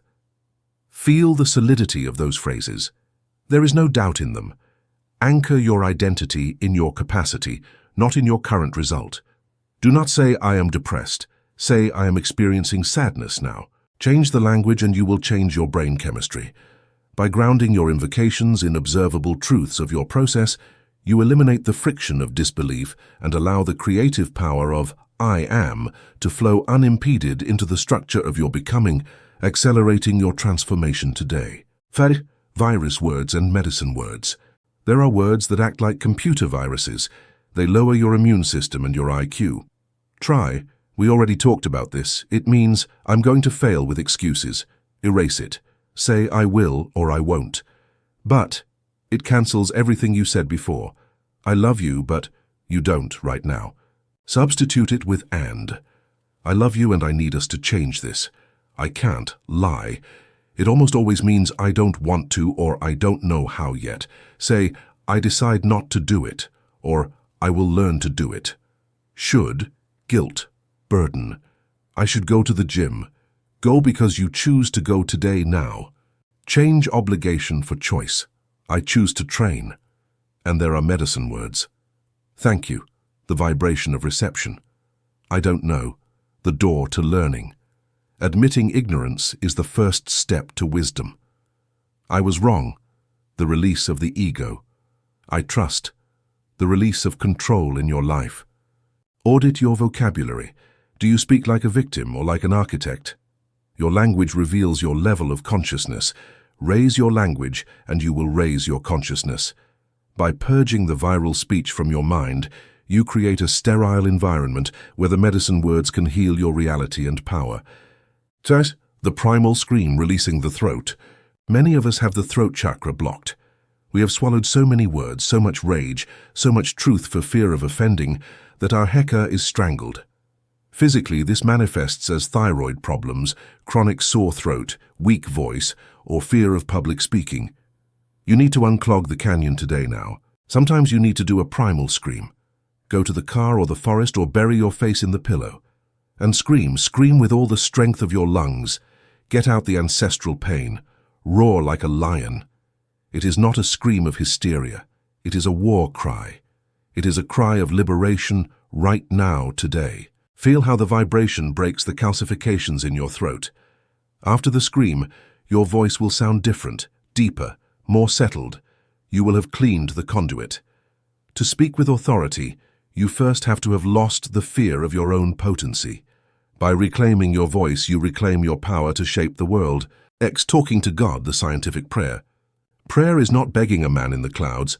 Prayer is frequency tuning. It is using the word to align your mind with the universal mind. Effective prayer never asks, please give me. That affirms lack. Effective prayer thanks, thank you because this is already done. That affirms possession right now. Jesus said, whatever you ask for in prayer, believe that you have received it and it will be yours. It is pure heka. It is quantum time. Speak as if it were already real. Not from madness, but from the certainty that, by having thought and spoken it, you have already created the energetic mold now. Now it is only a matter of time, density, for it to fill with matter. Your word is the mold. Matter has no choice but to fill that mold. By mastering scientific prayer, you bypass the linear limitations of time and space, pulling your desired future into the immediate present through the power of your decree. Tears practice the negativity fast. Here is your mission for this chapter. For the next 7 days, you are going to do a fast of negative words. The rules are simple. 1. 0 complaints. Neither about the weather, nor politics, nor pain. 2. 0 criticism of others. 3. 0 self-deprecation. 4. 0 gossip in your life right now today. If you fail, and you will, do not punish yourself. Simply say, I cancel that. Reformulate it in the positive and continue. Put a bracelet or a rubber band on your wrist. Every time you release poison through your mouth, switch it to the other hand. The goal is to keep it on the same hand for 24 hours now. It may take you months to achieve it, but in the process you will realize how much garbage you were pouring into your reality. By cleaning your mouth, you will clean your life. By the end of this fast, your frequency will be so elevated that you will become a living magnet for the miracles you speak into existence. Chapter 6, The Threshold, the Dark Night of the Soul. Before dawn, the night is darkest. Before the electron jumps to a higher orbit, it disappears into the void. Before the God is born, the man must die. You are entering the duat. You are entering the tunnel where your old tools no longer work, and the new ones have not yet arrived. You are not depressed, you are in metamorphosis. You are not going crazy. You are becoming sane in a world of madmen. Keep walking, Anubis knows the way. There is a moment in the life of every 1% aspirant that no one puts on Instagram. No one makes TikTok videos about this. No one writes Twitter threads bragging about this. It is the moment when everything goes out. You have been working hard. You have said your affirmations, Heka. You have cleaned your life, Ma'at. You have released ballast, density. And instead of receiving an immediate prize, you receive silence. You receive emptiness. Suddenly, the things you used to like no longer taste like anything to you in your world today now. Your longtime friends seem strange to you, and their conversations bore you. Your job makes you nauseous. Even your big dream seems to have lost its luster. You ask yourself, what am I doing this for? Does anything make sense? You feel a loneliness that freezes your bones. You feel that you are floating in nothingness. Welcome to the threshold. Mystics call it the dark night of the soul. Psychologists call it existential depression or identity crisis. Physicists call it the quantum vacuum state. It is the territory of Anubis. It is the duat, the underworld. Most people, upon arriving here, panic in their life right now today. They think they have failed. They think they have done something wrong and that the universe has abandoned them. They run to the doctor for pills. They run to seek distractions, alcohol, parties, noise, so as not to feel the void. Grave error. The void is not a system error. The void is the system rebooting in your world now. You are not sick. You are shedding your skin. And you cannot put on the new skin until the old one has fallen off completely. In this chapter, we are going to learn to navigate the darkness without a flashlight. We are going to learn to trust the process of disintegration by yielding to the dissolution of the old self. The duat, the transit zone. In Egyptian mythology, the sun, Ra, does not disappear at night. It travels through the duat, the underground world. It has to cross 12 gates, face demons and snakes, die and be resurrected, to be able to come out through the horizon the next day renewed. If Ra does not enter the duat, there is no dawn in your life today. You are Ra. The threshold is that transit zone between who you were and who you are going to be. You are no longer the old you, the fearful employee, the victim, the pleaser, but you are not yet the new you, the leader, the millionaire, the enlightened one. You are in no man's land right now today in your world now. It is a zone of suspension. It is like being in an international airport at 3 in the morning. You are not in your country of origin, but you have not arrived at your destination either. You are in a sterile, tired, and uncomfortable limbo. The problem is that our culture does not respect rites of passage today now. We want to go from caterpillar to butterfly instantly. But in between there is the chrysalis.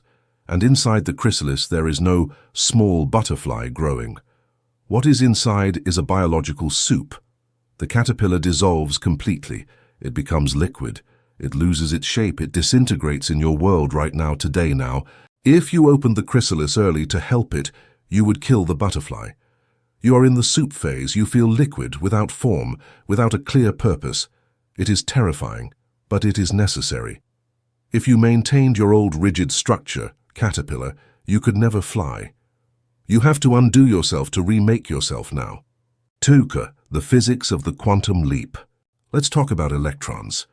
For an electron to pass from a low-energy orbit to a high-energy one, quantum leap, it must absorb energy. But the electron does not travel through the intermediate space. It does not go from point A to point B. The electron disappears from point A and reappears at point B today in your world now. In between, it ceases to exist in conventional spacetime. It enters the field of pure potential. The dark night is that moment when you have disappeared from point A, but have not yet reappeared at point B. You are in the quantum gap. In this state, the normal laws of reality seem not to work in your life now. Your old manifestation tricks don't work. Your charisma doesn't work. You are disconnected from the matrix so they can update your software. What do you do when your computer is installing a critical update? Do you hit the keyboard? Do you turn it off? No. You wait.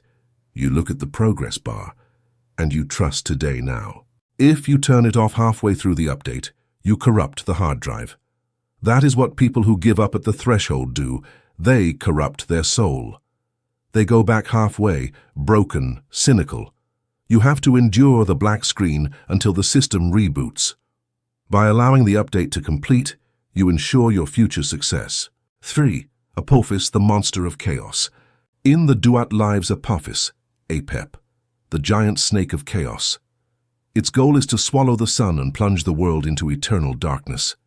Every night, Ra and his entourage fight against Apophis. In your dark night, Apophis is going to appear. Who is Apophis? It is your intrusive thoughts right now, today in your life. It is the voice that tells you, you've gone crazy. You're going to lose everything. No one loves you. You should have stayed in your safe job. This makes no sense. Give up. Apophis feeds on your fear of madness and death. At the threshold, your internal demons are magnified today in your world right now, today now. Since there is no external noise and distractions, the internal noise becomes deafening. All the insecurities you didn't process in the previous chapters, all the childhood traumas, come to the surface now. Not to kill you, but to be seen. It is the final purge. Apophis seems real. Fear seems real today in your life now. But remember, Apophis has no power of its own. It only has the power you give it with your attention. The weapon to defeat Apophis is not to fight against it. That gives it energy. It is to observe it, Anubis, and keep sailing. That is to say, I see you, fear. I hear you, doubt. But I do not stop today now. First, the loneliness of the initiate. This is the highest price you're going to pay. The threshold is a solo journey. No one can accompany you, not your partner, nor your best friend, nor your mother. Anubis guides you, but Anubis is an archetype, not a physical person who gives you hugs. Physically, you will feel isolated right now, today in your world. Energetically, you no longer fit with your previous tribe. Your longtime friends want to talk about football and gossip. You try to listen to them, but it is like listening to a foreign language. Their vibrations are dense and slow to you, and they notice you are strange. They tell you, you've changed today now. You're not fun anymore. You will feel guilty. You will think you have become arrogant or asocial. It is not arrogance. It is frequency dissonance. You cannot tune in FM with an AM radio. You are moving to FM. They remain in AM. The loneliness of the threshold has a biological function to protect your metamorphosis now. When you are in a soup state, chrysalis, you are extremely vulnerable. You are very sensitive. If you exposed yourself to the dense energy of the masses, you would become contaminated. The universe isolates you in a spiritual quarantine. It separates you from the flock so you can become a shepherd today now. Do not cry for loneliness. Use it. It is the only moment in your life where you can hear yourself without the interference of others' opinions. Learn to be your own best company. If you cannot stand yourself in loneliness, why should others stand you? By embracing the silence, you find your true power. V. The death of the toys. During the dark night, you lose the taste for your toys. The things you used to use to define yourself stop working. If you defined yourself by your job success, suddenly the job goes wrong or stops mattering to you. If you defined yourself by being attractive, suddenly you feel ugly or invisible today in your world now. If you defined yourself by being the smart one, suddenly you feel confused and stupid. The universe is taking away your toys so that you stop playing and start being. It is like taking away a baby's pacifier. The baby cries. They think it's a tragedy. But it is necessary for their teeth to grow today now. It is necessary so they can speak. You are losing your defense mechanisms. You are losing your masks. You feel naked. That nakedness is authenticity. Only when you have nothing to hold on to do you discover what truly sustains you. And you discover that what sustains you is not external today in your life now. It is an internal backbone of light that is indestructible. But you only find it when everything else falls away. By standing in your essential truth, you gain a resilience that no external circumstance can ever diminish, transforming your vulnerability into your greatest source of spiritual and worldly strength now. Vi, do not try to fix it. The number one mistake at the threshold is trying to fix oneself. You feel anguish and think, I have to do more affirmations, I have to go to therapy, I have to work more, I have to go out and party. You try to fill the void. No! Leave the void alone. Do not try to turn on the light early today in your world now. If you try to force joy when you are in the morning of the ego, you create a spiritual schizophrenia. You create a sad clown mask.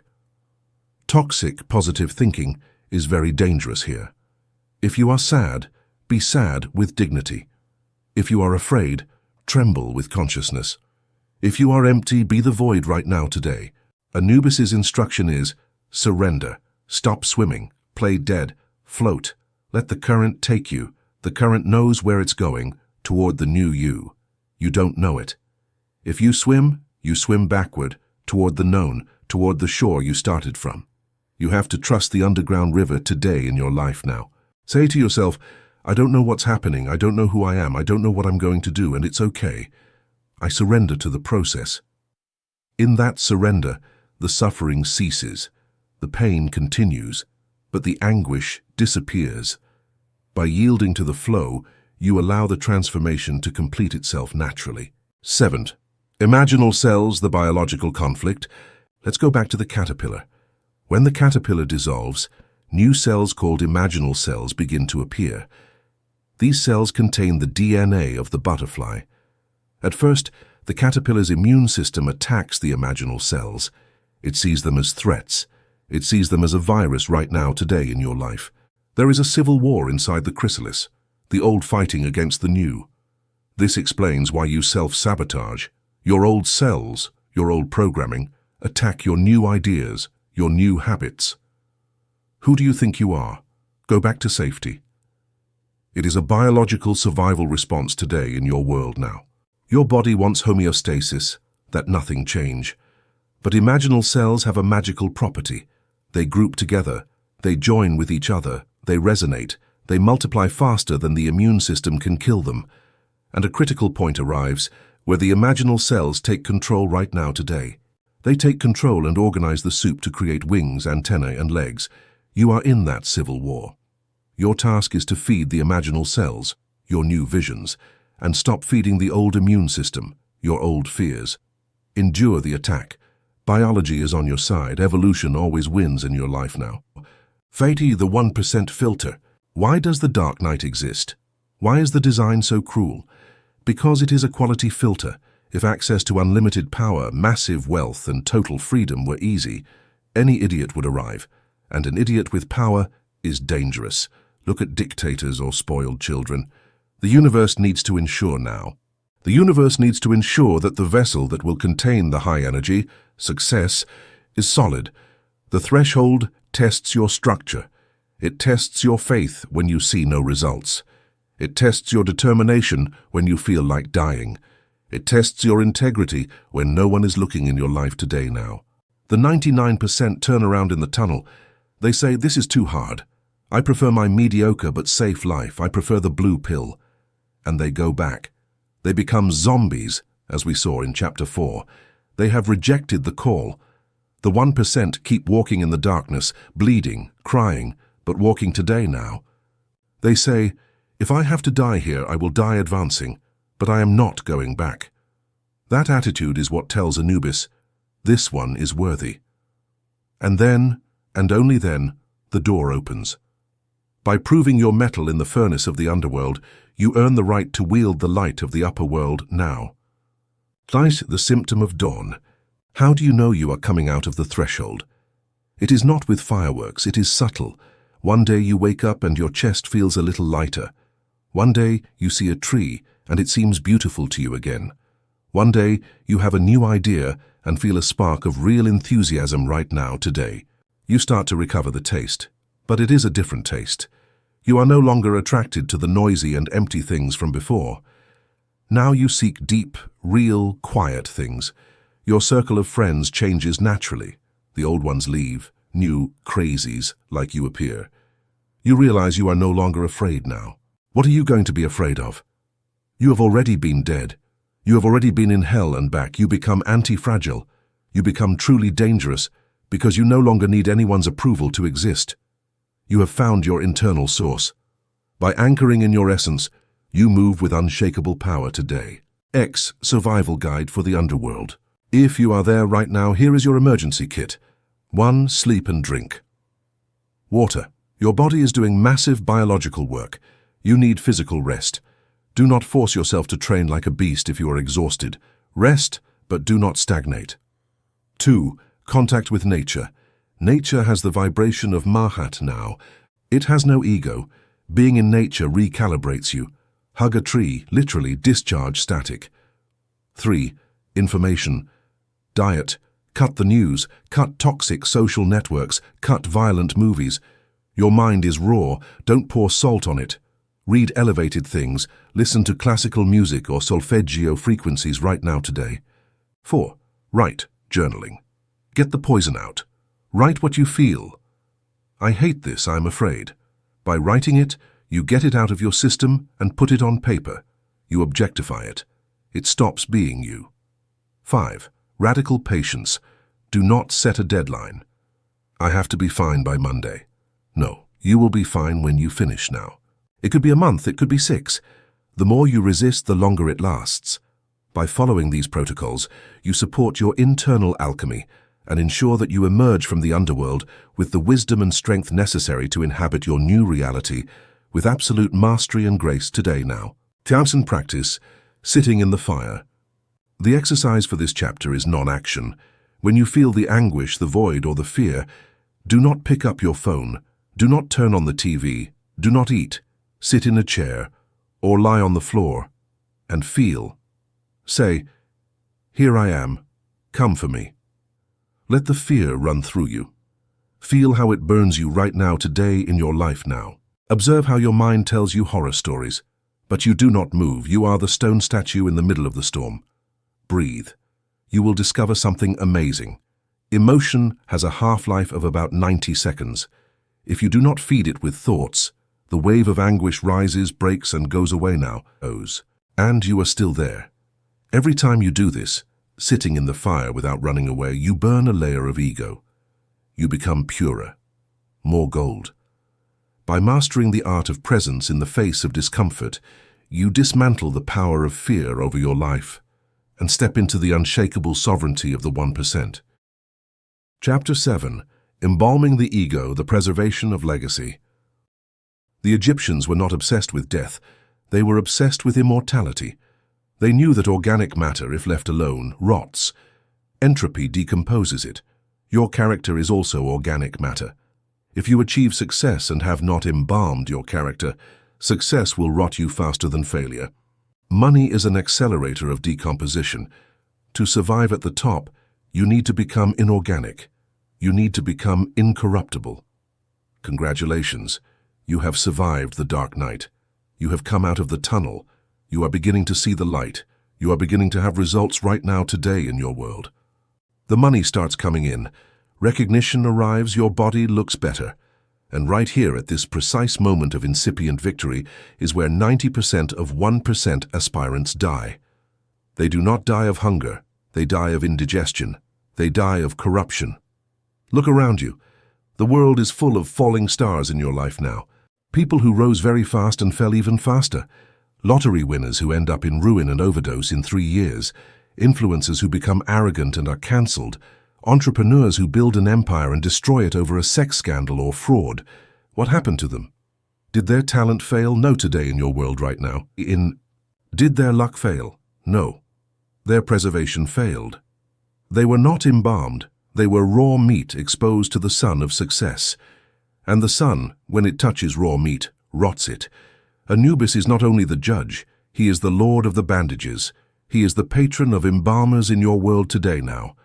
His sacred job was to take a body and turn it into something eternal, something hard, something that could last 5,000 years. You have to do the same with your ego. Let's understand ego here, not as the neurosis we killed in the previous chapter, but as your vehicle of power, your character today in your world now, your will. If you want to build a legacy that lasts generations, you cannot be soft. You have to undergo the process of mummification while alive. You have to become incorruptible.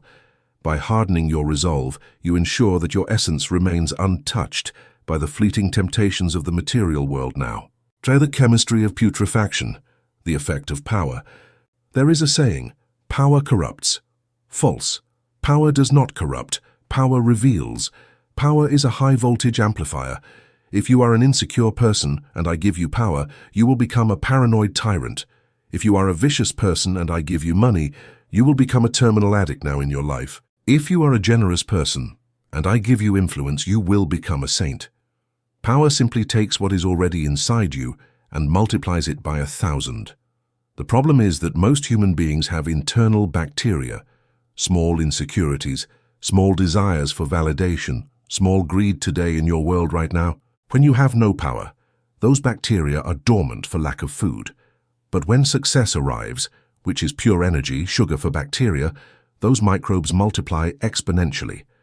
The putrefaction of the soul is simply the uncontrolled growth of your defects when you give them unlimited resources now. The guy who was humble before, now that he has money, humiliates waiters. He didn't change. He was always an idiot. Only before he was a poor idiot. To avoid this, you must undergo the embalming process before the great power arrives. You have to sterilize your character right now, today in your world now. You have to kill the bacteria now while they are small. By purifying your intent, you create an internal environment where only the highest virtues can flourish, ensuring that when power finally flows through you, it serves as a light for the world rather than a fuel for your own destruction today. Evisceration, removing the soft parts. The first step of Egyptian mummification was brutal, removing the viscera. They took the brain out through the nose with a hook. They took out the stomach, the intestines, the liver. Why? Because the soft and moist parts are the first to rot. They are the focus of the infection in your world today now. Metaphysically, you have to do the same. You have to take out the soft parts of your psychology. 1. The brain, overthinking, anxiety. The brain is moist, it spins, it creates catastrophic scenarios. You have to dry it. You have to train your mind to be a cold, calculating tool today now. Stoicism is the hook that pulls out the neurotic brain. 2. The stomach, visceral appetites. Here lives the hunger for immediate pleasure. Gluttony, uncontrolled lust, laziness. If you let your guts direct your life when you are rich, you will eat yourself. You have to master your instincts now. 3. The heart, sentimentalism, attachment. Careful they didn't take out the physical heart, that stayed for judgment. But metaphysically, you must take out toxic sentimentalism, the need to please everyone, the main path of corruption. If you need applause, you are corruptible now. You have to become a bit soulless in the good sense. You have to operate from principles, not from viscera. Viscera react, heat. Principles respond, cold. The mummy does not react. The mummy remains. By stripping away these vulnerabilities, you become an unshakable force of nature in your life today. 3. The natron bath, the salt of discipline. Once the body was emptied, the Egyptians covered it completely with natron. Natron is a natural mixture of salts. They left the body there for 40 days. The number 40 is biblical and mystical. What does the salt do? It desiccates. It absorbs all moisture right now today, in your life now. Moisture is the life of bacteria. Without moisture, there is no rot. In your life, natron is ascetic discipline. It is the ability to dry your life of emotional and dopaminergic excesses. It is fasting. It is hard training.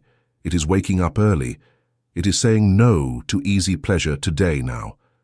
When you voluntarily submit to discomfort, salt burns, salt dries, you are killing the possibility of corruption. That is why the real 1% keep Spartan routines even when they have billions. They could eat caviar every day, but they eat chicken and broccoli. They could sleep until 12 now in your life, but they get up at 5. Why? Because they know that comfort is moisture, and moisture brings worms. They use discipline as a preservative. They are applying natron to their character, so success does not soften them. If you want to last, you have to be arid. You have to be sober today in your world now. Sobriety is not just not drinking alcohol. It is not getting drunk on the emotions of the world. Stay dry, stay salty. By embracing the austerity of a disciplined life, you build a foundation that is immune to the corrosive effects of luxury and decadence, ensuring your long-term survival now. Via the bandage systems and protocols. After drying came the linen bandages, meters and meters of tight cloth, smeared in resins and sacred oils. The bandages have one function, to maintain the shape. Without bandages, the dry body is fragile and could crumble. The bandages give it structural integrity and protection now. In your life, the bandages are your systems, protocols, and rules. They are the red lines you do not cross under any circumstance. You do not trust your willpower. Will gets tired. You trust your bandages. Examples of 1% bandages. I never take business decisions after 6 p.m. Rule, now. I never invest in something I don't understand. Protocol. I never skip Monday's workout. System. I review my finances every Friday without fail. Ritual. These rules wrap you. They tighten you. They limit you. Yes, they limit you. And that is good right now today, in your world now. Absolute freedom is chaos. The river needs banks to flow with force. Your rules are the banks. Your rules are what keeps you in human form when the pressure of success tries to deform you. If you don't have a written and rigid code of conduct, you are a mummy without bandages today now. At the first blow you fall apart. Write your code, what do you do, what do you never do, and fulfill it as if it were a religious law. Those bandages are the only thing that separates you from disintegration. By binding yourself to your values, you find the strength to withstand any storm in your life. Via the sarcophagus, limits and inner circle. The mummy is not left lying on the floor. It is put in a coffin, and that coffin in another, and that in a stone sarcophagus. Layers of protection. This represents your limits, boundaries, and your inner circle. The more success you have, the more people will want to access you today now. They will want your money, your time, your energy, your fame. They are parasites, they are tomb robbers. If you leave your energy accessible to anyone, they will sack you. You have to build an impenetrable sarcophagus. You have to become inaccessible in your world today now. This offends the ego of the mediocre. It's gone to his head, he doesn't answer messages anymore. No, he has gotten into the sarcophagus.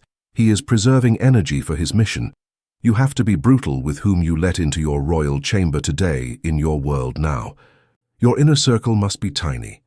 3 or 5 people maximum. And those people must have passed Anubis's judgment too.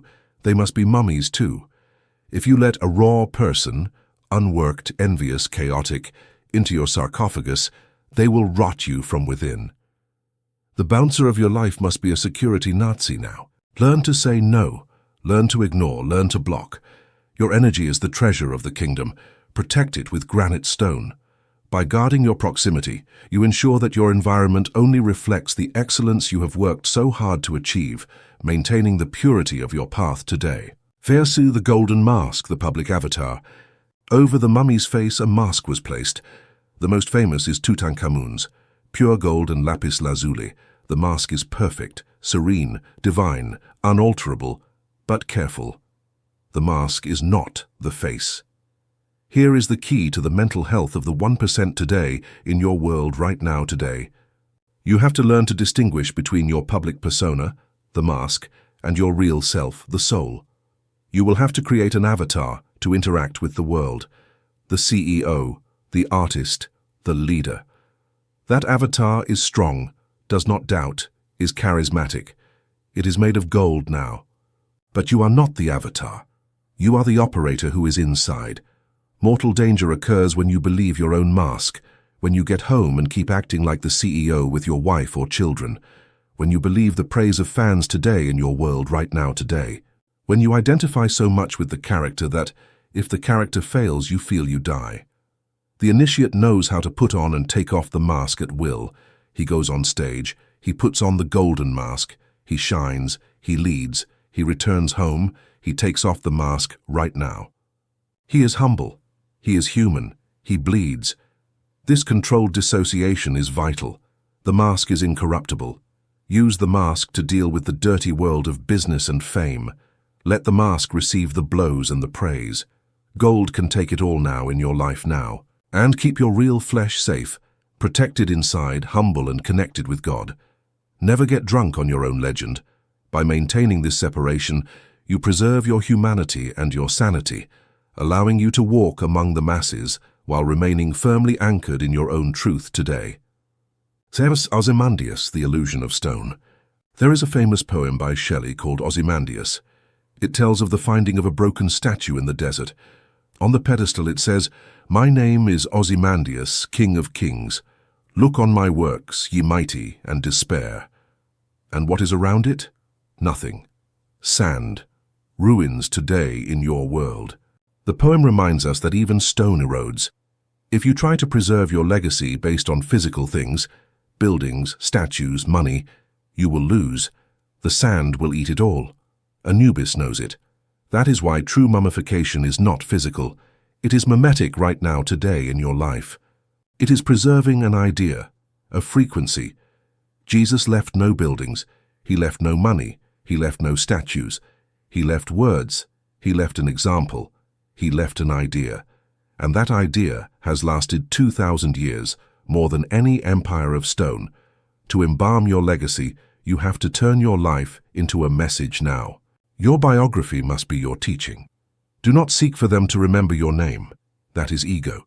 Seek for them to remember your impact. Seek that the system you created keeps functioning without you. Seek that the values you taught live in your children and students today in your world. The only incorruptible thing in this universe is truth. If your legacy is based on truth, it will last. If it is based on vanity, it will be sand in 2 generations. By building on the eternal, you ensure that your essence transcends time, becoming a guiding light for those who follow now. In the opening of the mouth, activating magic. The last ritual of mummification was the opening of the mouth. The priest touched the mummy's mouth with a sacred tool so the spirit could speak, eat, and drink in the afterlife. It was the act of reanimation today, in your world, right now, today, now. Once you have gone through the whole process, you have emptied yourself of viscera, reactive ego. You have dried yourself with natron, discipline. You have bandaged yourself, systems. You have protected yourself, limits. Then, and only then, the universe performs the opening of the mouth now. It gives you back the power of the word, heka, but now multiplied by 1,000. Now when you speak, it is not a man, woman full of fears and neurotic desires speaking. A clean channel speaks. Someone who has defeated death, corruption, speaks in your world right now today. Your words have electricity. They create instant reality. You become a magician in the Egyptian sense. You can move mountains because you are no longer a mountain of flesh. You are a structure of crystallized light. By speaking your truth into existence, you command the very fabric of reality now. Says Incorruptible, the final test. How do you know if you are embalmed? Take the incorruptibility test. Imagine that tomorrow they offer you $10 million to do something that goes against your fundamental values, something legal but that betrays your soul. Would you doubt? Today in your world, right now, today. If the answer is yes, I would think about it. You are still raw. You still have moisture. You still have a price. If the answer is an immediate, visceral, and emotionless no, then you are embalmed. You are incorruptible right now, today in your life, right now, today. And paradoxically, when the universe sees that you are incorruptible, it gives you the $10 million in another, licit way, because it knows money will not command you. You command money. Money is an excellent servant, but a terrible master now in your life. Only the incorruptible can be the master. By proving your absolute allegiance to your soul, you demonstrate the maturity required to handle vast resources without losing your way, aligning your personal power with the higher laws of the cosmos for the benefit of all today. Practice the funeral of the false self. We are going to do a Stoic visualization practice. Tonight, before sleeping, you are going to attend your own funeral, but not the funeral of your body, the funeral of your soft version. Close your eyes. Visualize a corpse on a stone table right now, today, in your life now. That corpse is you, but it is the version of you that is lazy, that seeks approval, that gets offended easily, that is afraid. Visualize how Anubis takes out those soft parts. Look how he takes out that need for likes. Look how he takes out that envy. Throw them into a canopic jar now. They are no longer in you. Feel how you cover yourself in white salt. Feel how you dry. You become hard. You become mineral. Feel the bandages tightening you. They are your new rules. They give you security. They give you posture today, in your world, right now, today. Now get up from the table. You are no longer flesh, you are gold. Nothing can rot you, nothing can touch you. Walk through the world with that sensation of being a living statue, indestructible. By daily rehearsing the death of your weaknesses, you cement the immortality of your greatness now. Chapter 8. Collapsing the Wave, the Act of Magic. Magic is not pulling rabbits out of hats. Magic is a technology of consciousness that modern science is only beginning to understand. Magic is the ability to reach into the universe's soup of infinite probabilities, grab a single possibility, and drag it into the physical world until it becomes solid. You do it all the time, but you do it unconsciously, and that is why you create disasters. Today you are going to learn to do it on purpose. Today you are going to learn to collapse the wave. We have reached the machine room of reality. Until now we have been cleaning the vehicle, chapters 1 to 4, repairing the engine, chapter 5. We have been surviving the tunnel, chapter 6, and shielding the chassis, chapter 7. Now it is time to drive, and not to drive on a normal road, but through the quantum field. Arthur C. Clarke said, "Any sufficiently advanced technology is indistinguishable from magic." What Egyptian priests called Heka, today's physicists call today. Today physicists call it the collapse of the wave function. It is the same phenomenon. The universe in its natural state is not solid. It is a soup of possibilities. Right now, in the field of potential, there exist infinite versions of your future. There is a version where you are a millionaire. There is a version where you are now. There is a version where you are on the street. There is a version where you are sick, and another where you are an Olympic athlete. All exist at once, superimposed, like radio waves in the air. They are ghosts waiting for a body. None is real yet.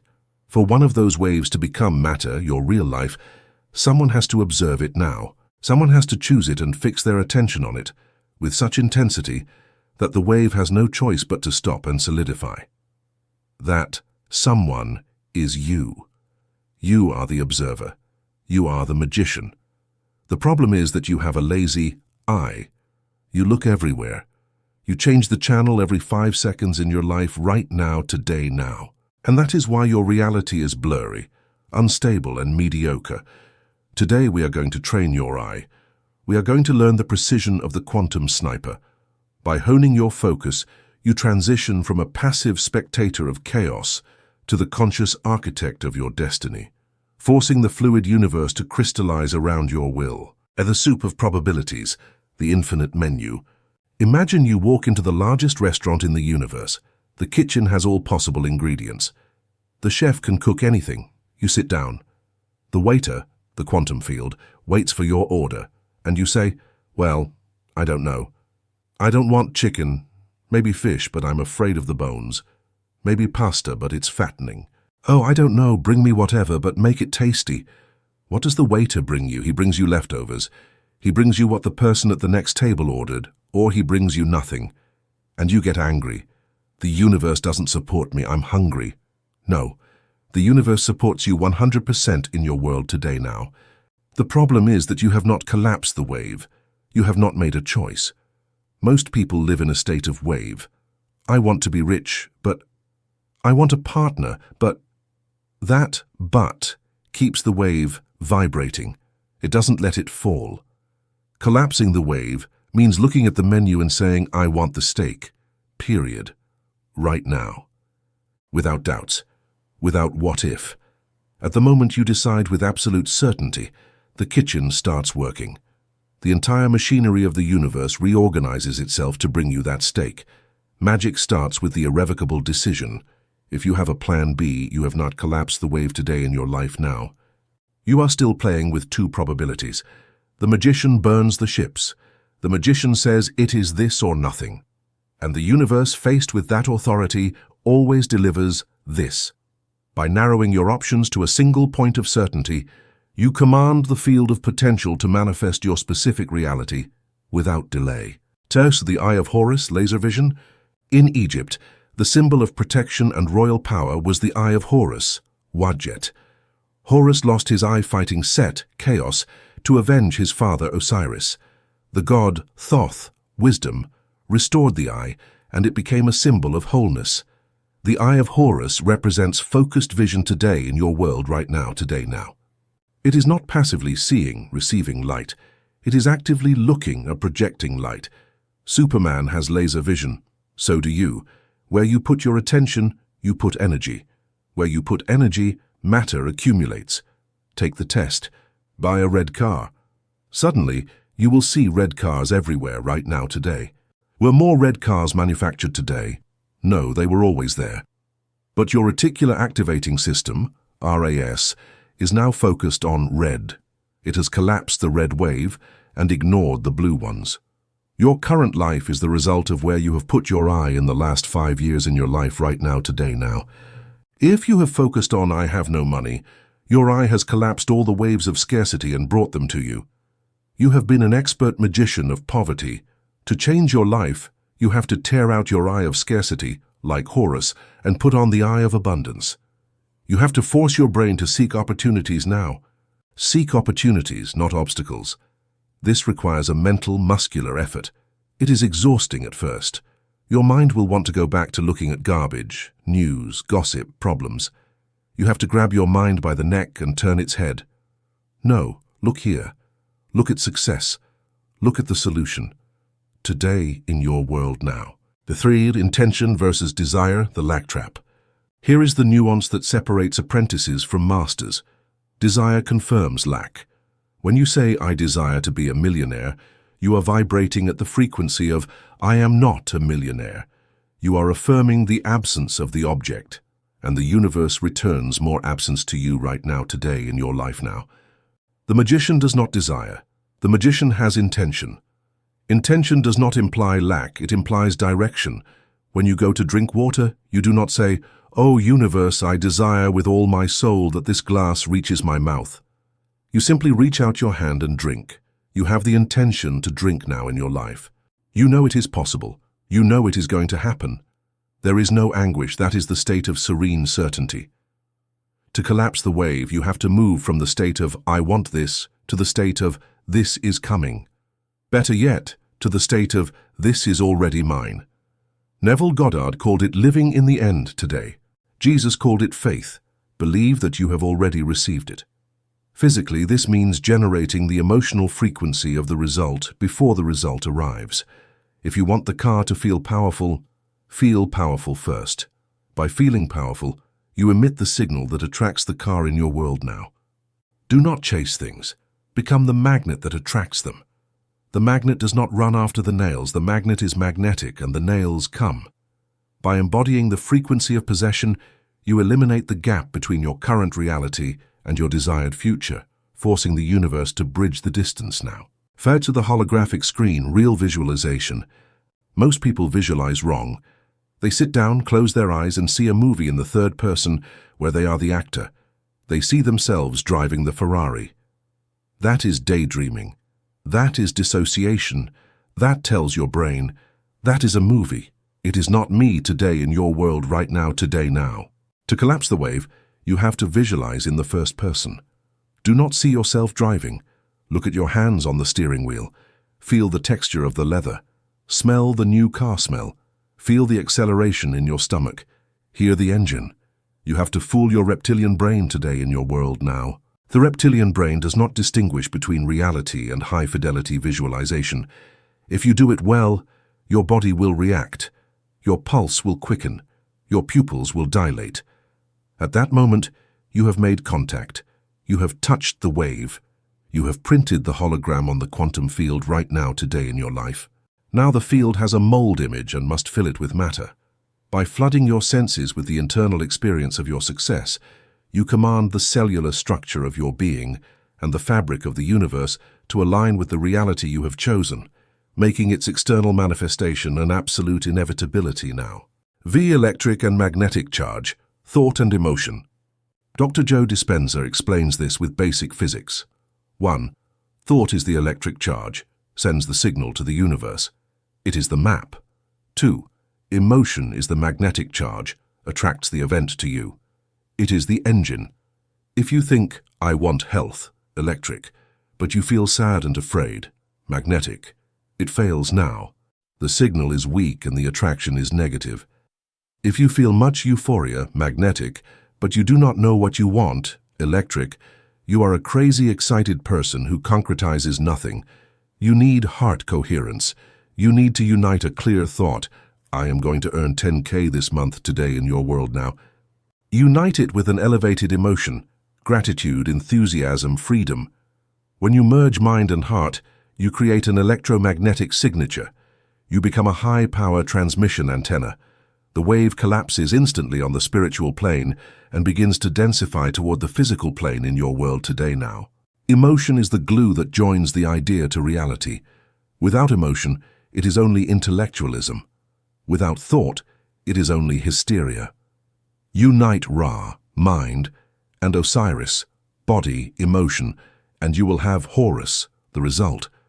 By mastering this alchemy, you broadcast a signal so potent that the universe has no choice but to respond today. V does the time buffer, the density of matter. This is where the impatient fail. On the quantum mental plane, the collapse is instantaneous. You think of a pink elephant and boom, in your mind it's there. But on the physical plane, 3D, matter is dense. It is slow. It has inertia. To move physical atoms, time is required today in your world right now, today now. There is a lag, delay, between your wave collapse and the physical manifestation. It is like ordering something from Amazon. You do the click, collapse, but the package takes 2 days to arrive. The problem is that people do the click, wait 1 hour, do not see the package and say, this doesn't work. I cancel right now. I cancel the order. And just as the delivery truck was leaving, the order is cancelled. You have to maintain faith during the lag. That period of silence where it seems nothing is happening is crucial. It is when the roots are growing underground. It is when coincidences are being orchestrated today in your life now. If you doubt during the lag, you decollapse the wave. You turn it back into soup. Your job is to keep the frequency stable until matter catches up with your energy. Do not look at current reality. What you see with physical eyes is the past. Look at your internal reality, what you see with the eye of Horus now. Physical reality always loses to sustained energetic reality. It is a matter of time. The stone, matter, always yields to the constant drop, energy. By holding your vision steady through the silence, you demonstrate the mastery required to govern your reality, ensuring that your harvest eventually breaks the surface today. 7. Wave interference, doubt. In physics, if you have a positive wave, +1, and you add a negative wave, 1, the result is 0. Destructive interference. Doubt is a negative wave. You do your visualization ritual in the morning, wave pleasant 10, but then you go to work, see your bank account, and get scared. Oh God, I have no money. Wave 10. Net result of the day, 0. You have not advanced. You are running on a static treadmill. For magic to work, you have to protect your wave. You have to ignore 3D reality when it contradicts your vision. This seems like madness. Ignoring reality. Yes, in your world, today, now. The great visionaries, Musk, Jobs, Ford, ignored the reality that told them their ideas were impossible. They imposed their internal reality on the external. When doubt assails you, do not fight it. Recognize it. Oh, look, fear, and return the laser focus to your vision today in your life now. Thanks for sharing, fear. But I have chosen something else. Return to the eye, return to the focus. He who holds the gaze longest wins. By refusing to validate the evidence of lack, you starve the negative wave of its power, allowing your positive intention to gather the momentum necessary to break through now. Decode, retrocausality, remembering the future. Time is not a straight line, it is a sphere. Past, present, and future occur simultaneously in the quantum field.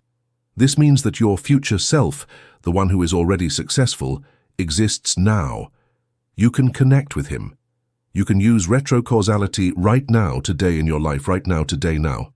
Today, instead of planning forward, try to remember backward. Close your eyes and place yourself in your success. Feel that it has already happened, and now, from that future, look back toward your present of today. How did you get there? Remember the steps in your world today, now. Ah yes, I remember that in 2024 I took that risky decision. I remember I left that job. I remember I met that person. By remembering the future, you are downloading the blueprints of success. You are creating a quantum bridge. Your future self is throwing you a rope to climb up. Grab the rope now. Feel gratitude now for what is going to happen. Gratitude is the emotional signature that something has already occurred. If you give thanks before receiving, you are hacking time. You are collapsing the wave from the future toward the present.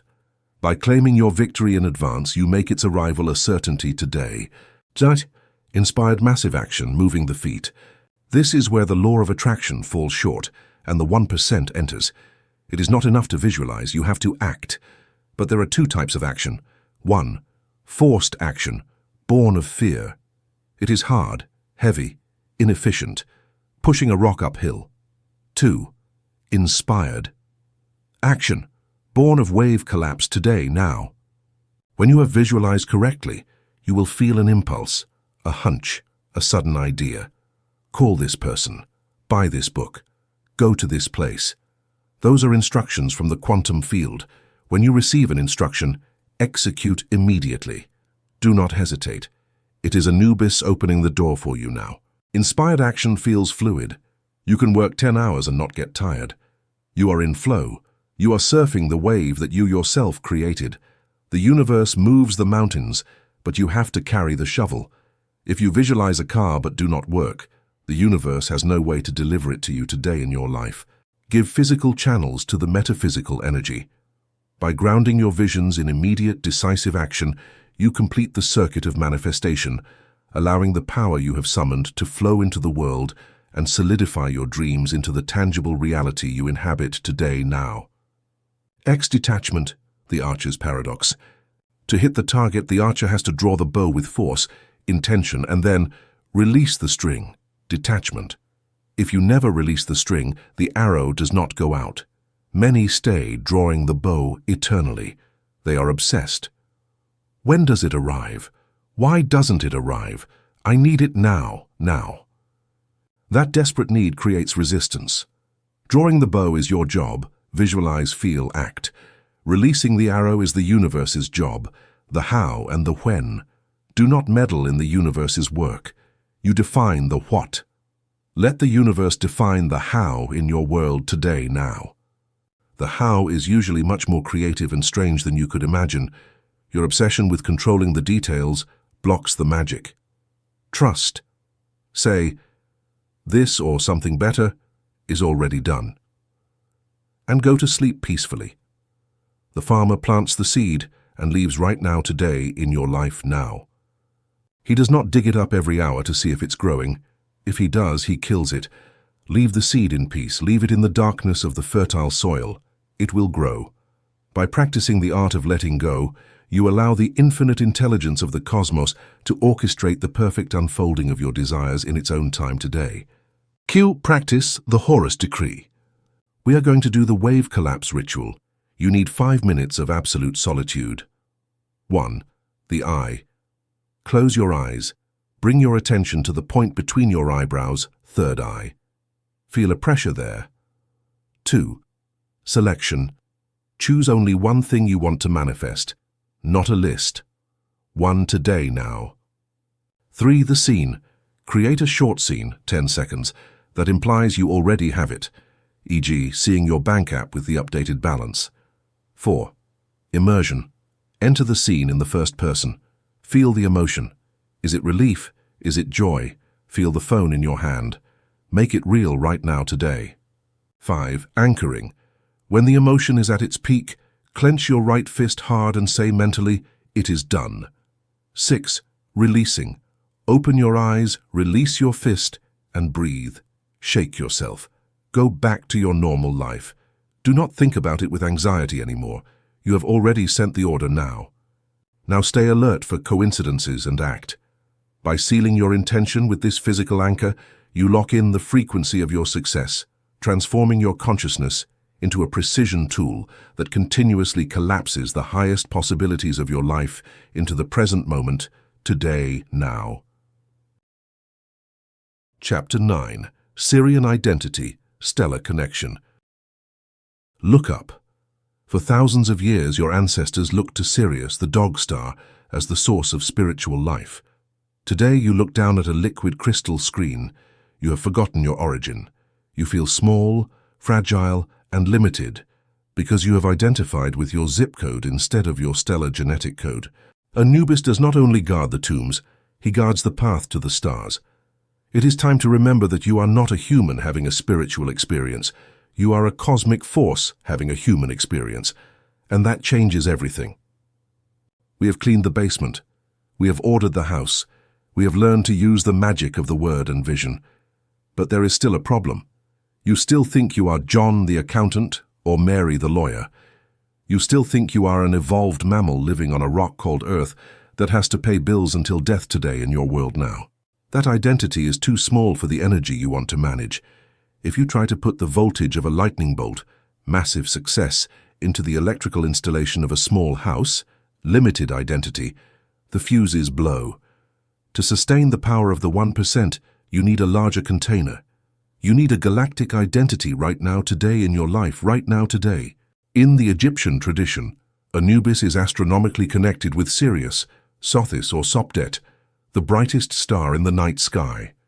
Sirius is known as the sun behind the sun. While our physical sun gives life to bodies, Sirius gives life to consciousnesses. When Sirius appeared on the horizon, the Nile flooded and brought abundance now. The connection is clear. When you connect with your star, your higher origin, your life is flooded with abundance. This chapter is not about aliens or UFOs. You don't need to believe in little green men. This chapter is about the psychology of self-image. It is about expanding your definition of who I am today in your world now. Expand it until it includes the infinite. Because when you identify with the eternal, temporary problems, money, criticism, failures, become ridiculously small and manageable. By anchoring your identity in the celestial, you gain the perspective needed to navigate the earthly plane with the unshakable confidence of a cosmic sovereign now. The foreigner syndrome. Why don't you fit in? Let's talk about that feeling you've had all your life. The feeling of being the black sheep. The feeling of being at a party where everyone is laughing at jokes that you don't understand or that seem stupid to you. You look at people obsessed with football, cheap politics, the neighbors' drama, and you think today now, is this really all? Is this really what matters? You feel alone. You feel like an alien. For years you thought something was wrong with you. You tried to fit in. You faked interest. You drugged yourself with mediocrity to numb your restlessness. I have news for you. You are not an alien, you are an initiate now in your life. That discomfort is your compass. That feeling of not belonging is proof that your operating software is different from that of the masses. The masses operate with Earth Operating System 1.0, survival, reproduction, comfort. You have come with Stellar Operating System 2.0, creation, transcendence, evolution today in your world now. Of course you don't fit in. You are not supposed to fit in. You are supposed to lead. You are supposed to disrupt. Stop trying to be a normal person. Normality is the disease you are trying to cure yourself of. Embrace your strangeness. Your strangeness is your Syrian identity pulsing under the skin right now, today now. Fair epigenetics and dormant DNA, junk DNA. Science tells us that more than 90% of our DNA does not encode proteins. For years, scientists called it junk DNA. What arrogance! Nature does not create junk. Now we know that DNA has complex regulatory functions. It is a latent archive. From a metaphysical perspective, that DNA is your stellar library right now, today now. It contains capacities that are deactivated. Extreme intuition, self-healing, telepathy, deep empathy, remote vision, visionary strategy. How is that DNA activated? By frequency. DNA is an antenna. It responds to light and sound, Heka. When you live in fear and density, those strands remain coiled and dormant today now. When you raise your frequency, Ma'at, truth, love, vision, the DNA uncoils and activates. The genes of genius turn on. Connecting with the Syrian identity is simply the conscious act of telling your biology, wake up. Activate high-performance protocols. We are no longer in survival mode in your world today now. The great geniuses of history, Tesla, Einstein, Da Vinci, did not have brains different from yours. They had activated DNA. They had the antenna tuned to Sirius, the source of universal information. You can do the same, but you have to stop vibrating like a victim and start vibrating like a creator now in your life. Third, the overview effect. Astronauts who go into space and see the Earth from the outside experience a radical cognitive change called the overview effect. Seeing the planet as a blue ball floating in the void, without borders, fragile and united, their egos dissolve. Their personal problems seem absurd to them today in your world right now. They return to Earth with a global, humanist and transcendent consciousness. They have touched the stellar identity. You don't need a rocket to have this effect. You can do it mentally right now. Adopt the vision of Anubis. Anubis, as guardian of the horizon, sees both worlds in your life right now, today now. When you have a serious problem, your boss yelled at you, you lost a client, zoom out. Raise your mental camera. Look at yourself in the room. Go up to the roof. Go up to the sky. Look at your city. Look at your country. Look at the Earth. Look at the solar system. Look at the galaxy right now, today in your world now. From the perspective of Sirius, how much does that problem matter? It is dust, it is nothing. By detaching yourself from the immediacy of the drama, you regain control. The 1% live with this zoom out activated permanently. They operate on Earth, but their mind is in orbit today in your world right now, today now. That gives them a supernatural calm. While everyone is running around screaming because the stock market fell 2%, they are calm because they see the 100-year cycle, not the 24-hour one. By maintaining this altitude of thought, you ensure that your actions are guided by wisdom and long-term vision, rather than reactive fear. Fifth, bringing heaven down to earth, channeling. There is a common error in spirituality. Escapism. People who say, I am a stellar being, I do not belong to this world, money is dirty, I want to go home. That is weakness. That is immature spirituality. Your mission is not to escape earth. Your mission is to bring heaven to earth today in your life now. You are a bridge. You are a voltage transformer.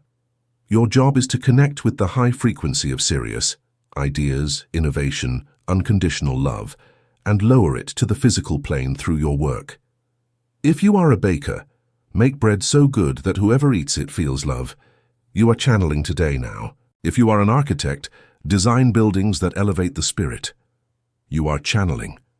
If you are a businessman, create systems that generate wealth and freedom for others. You are channeling. The Syrian identity is deeply practical.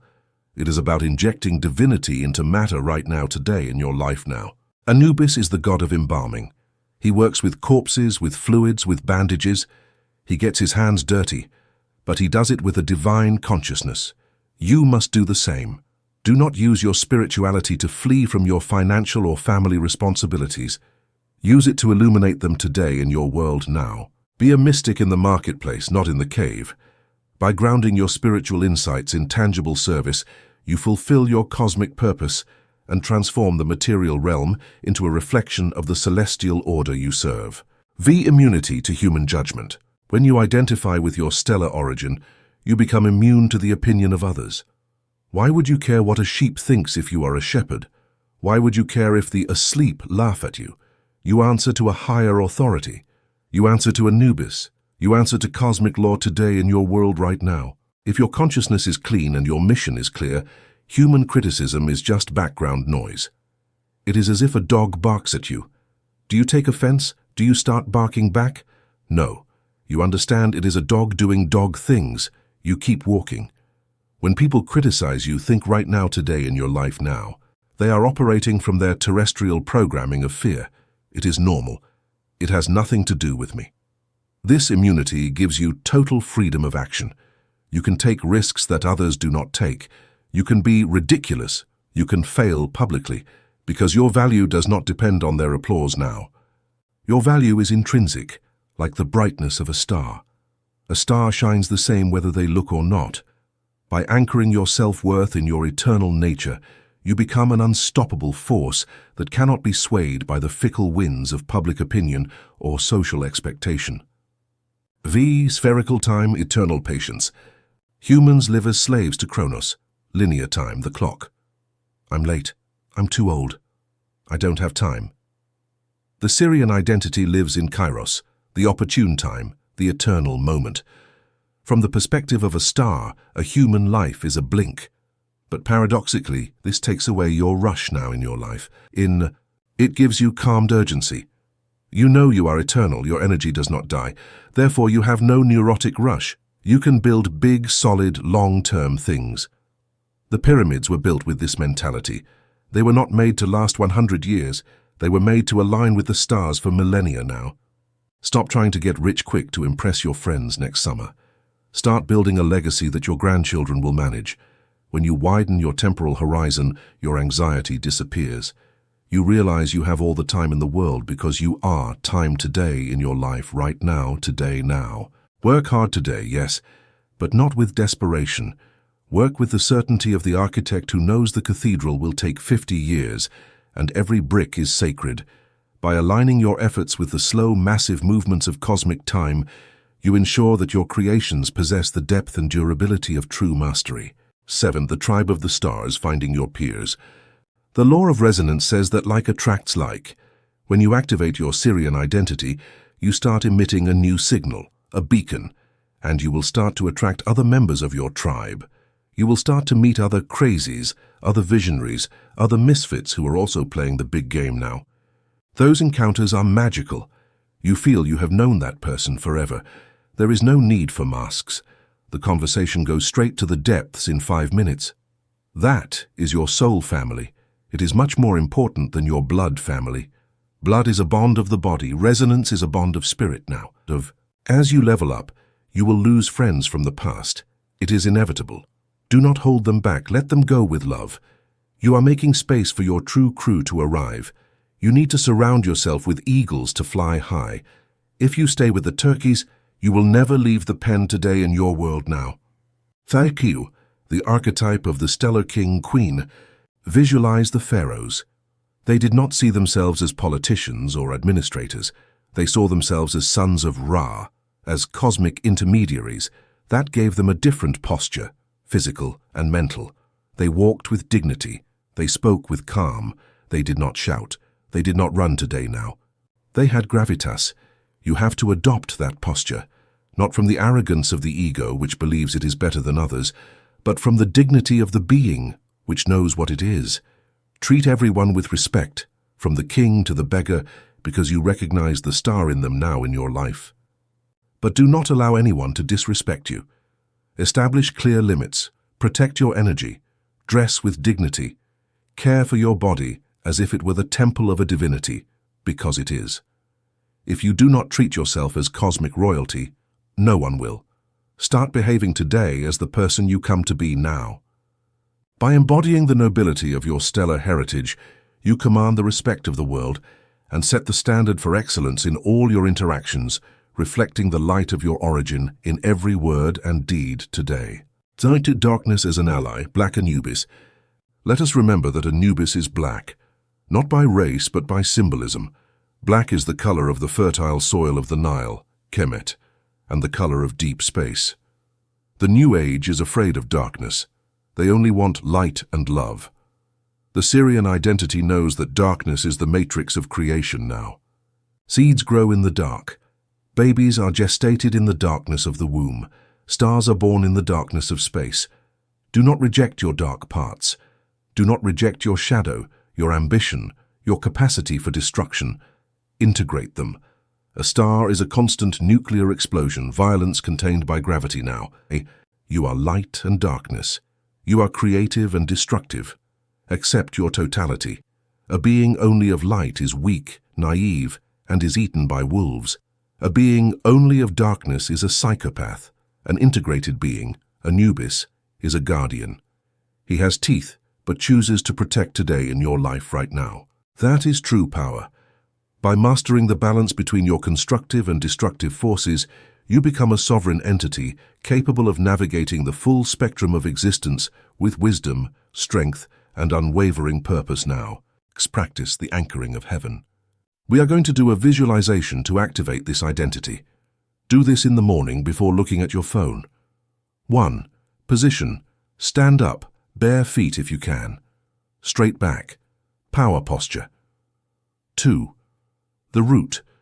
Visualize roots coming out of your feet toward the center of the earth today in your world. Feel the stability of the rock. Say, I am a child of the earth. 3. The star. Visualize a bright bluish-white star, Sirius, a few meters above your head. It is a diamond sun. 4. The beam. Imagine a beam of liquid light coming down from that star, entering your crown right now, today, now. It illuminates your brain, your throat, your heart, and goes down to your feet. 5. The activation. Feel how that light electrifies your DNA. Feel that you expand. Your physical body is the same, but your energy now occupies the whole room. 6. The decree. Say out loud, I am a citizen of the universe today. I am here on a mission of service. My origin is light. My destiny is light. I am not afraid. Go into the day with that sensation of an energetic giant. You will see how small problems bounce off your force field. By daily anchoring yourself in the celestial, you maintain the potency of your true identity now. Chapter 10. Becoming the Judge, Radical Autonomy. At the end of the Hall of Judgment, you approach the throne, you tremble. You expect to see a stern God, an unreachable being of light, or the fearsome Anubis ready to condemn you. But when you look up and the light of truth illuminates the face of the one sitting on the throne, you freeze. The face of the judge is yours. It has always been you. You are the accused, the prosecutor, the defense attorney, and the supreme judge. No one is punishing you, no one is saving you. You dictate the sentence of your own life with every decision you make. Today, you claim the gavel. Today, you crown yourself. We have come a long way in your world right now today. We started fearing the eye of Anubis. We started feeling the weight of guilt on the scale. We fought against the chaos of Ammit. We learned to use the magic word and to visualize the future. We survived the loneliness of the desert and the darkness of the tunnel. And now we reach the end of the rite of passage in your life right now. The last veil that must fall is the illusion of external authority. Since you were born, you have been programmed to seek authority outside yourself. Your parents told you what to eat. Your teachers told you what to study. Your boss tells you what to do. The government tells you what is legal. Religion tells you what is sin today in your world. You have spent your life looking up, waiting for permission, waiting for approval, waiting for a signal. You live like an eternal child in a world of imaginary adults. Even in spirituality, you look for God, the universe, or guides, as if they were cosmic parents who must fix your life. Please, universe, send me money now. Please, God, make them come back. It is a beggar's attitude. It is a slave's attitude. The 1% initiate discovers the terrifying truth. The throne is empty until you sit on it. There is no one at the wheel of your life but you. If you do not drive, the car crashes. In this final chapter, we are going to kill the fearful inner child now. We are going to give birth to the sovereign. We are going to assume radical autonomy. By taking the throne, you accept that your reality is a direct reflection of your internal governance, moving from a state of dependency to one of absolute self-mastery, where your will becomes the law that shapes your universe today in your life. Fear the death of the Savior, the orphan syndrome. The first step to sitting on the throne is accepting that no one is going to come save you. Read that again. No one. A Prince Charming will not come. An angel investor will not come to discover your hidden talent. The government will not come to give you a dignified pension. A magical stroke of luck will not come to pay your debts now. As long as you maintain the secret hope of being saved, you will not act with the necessary strength. Passive hope is the enemy of action.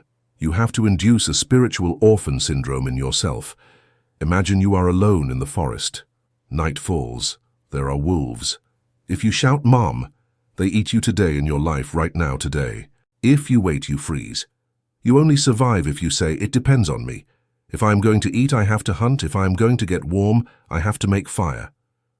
In that moment of absolute solitude, a titanic force is born, the force of self-sufficiency.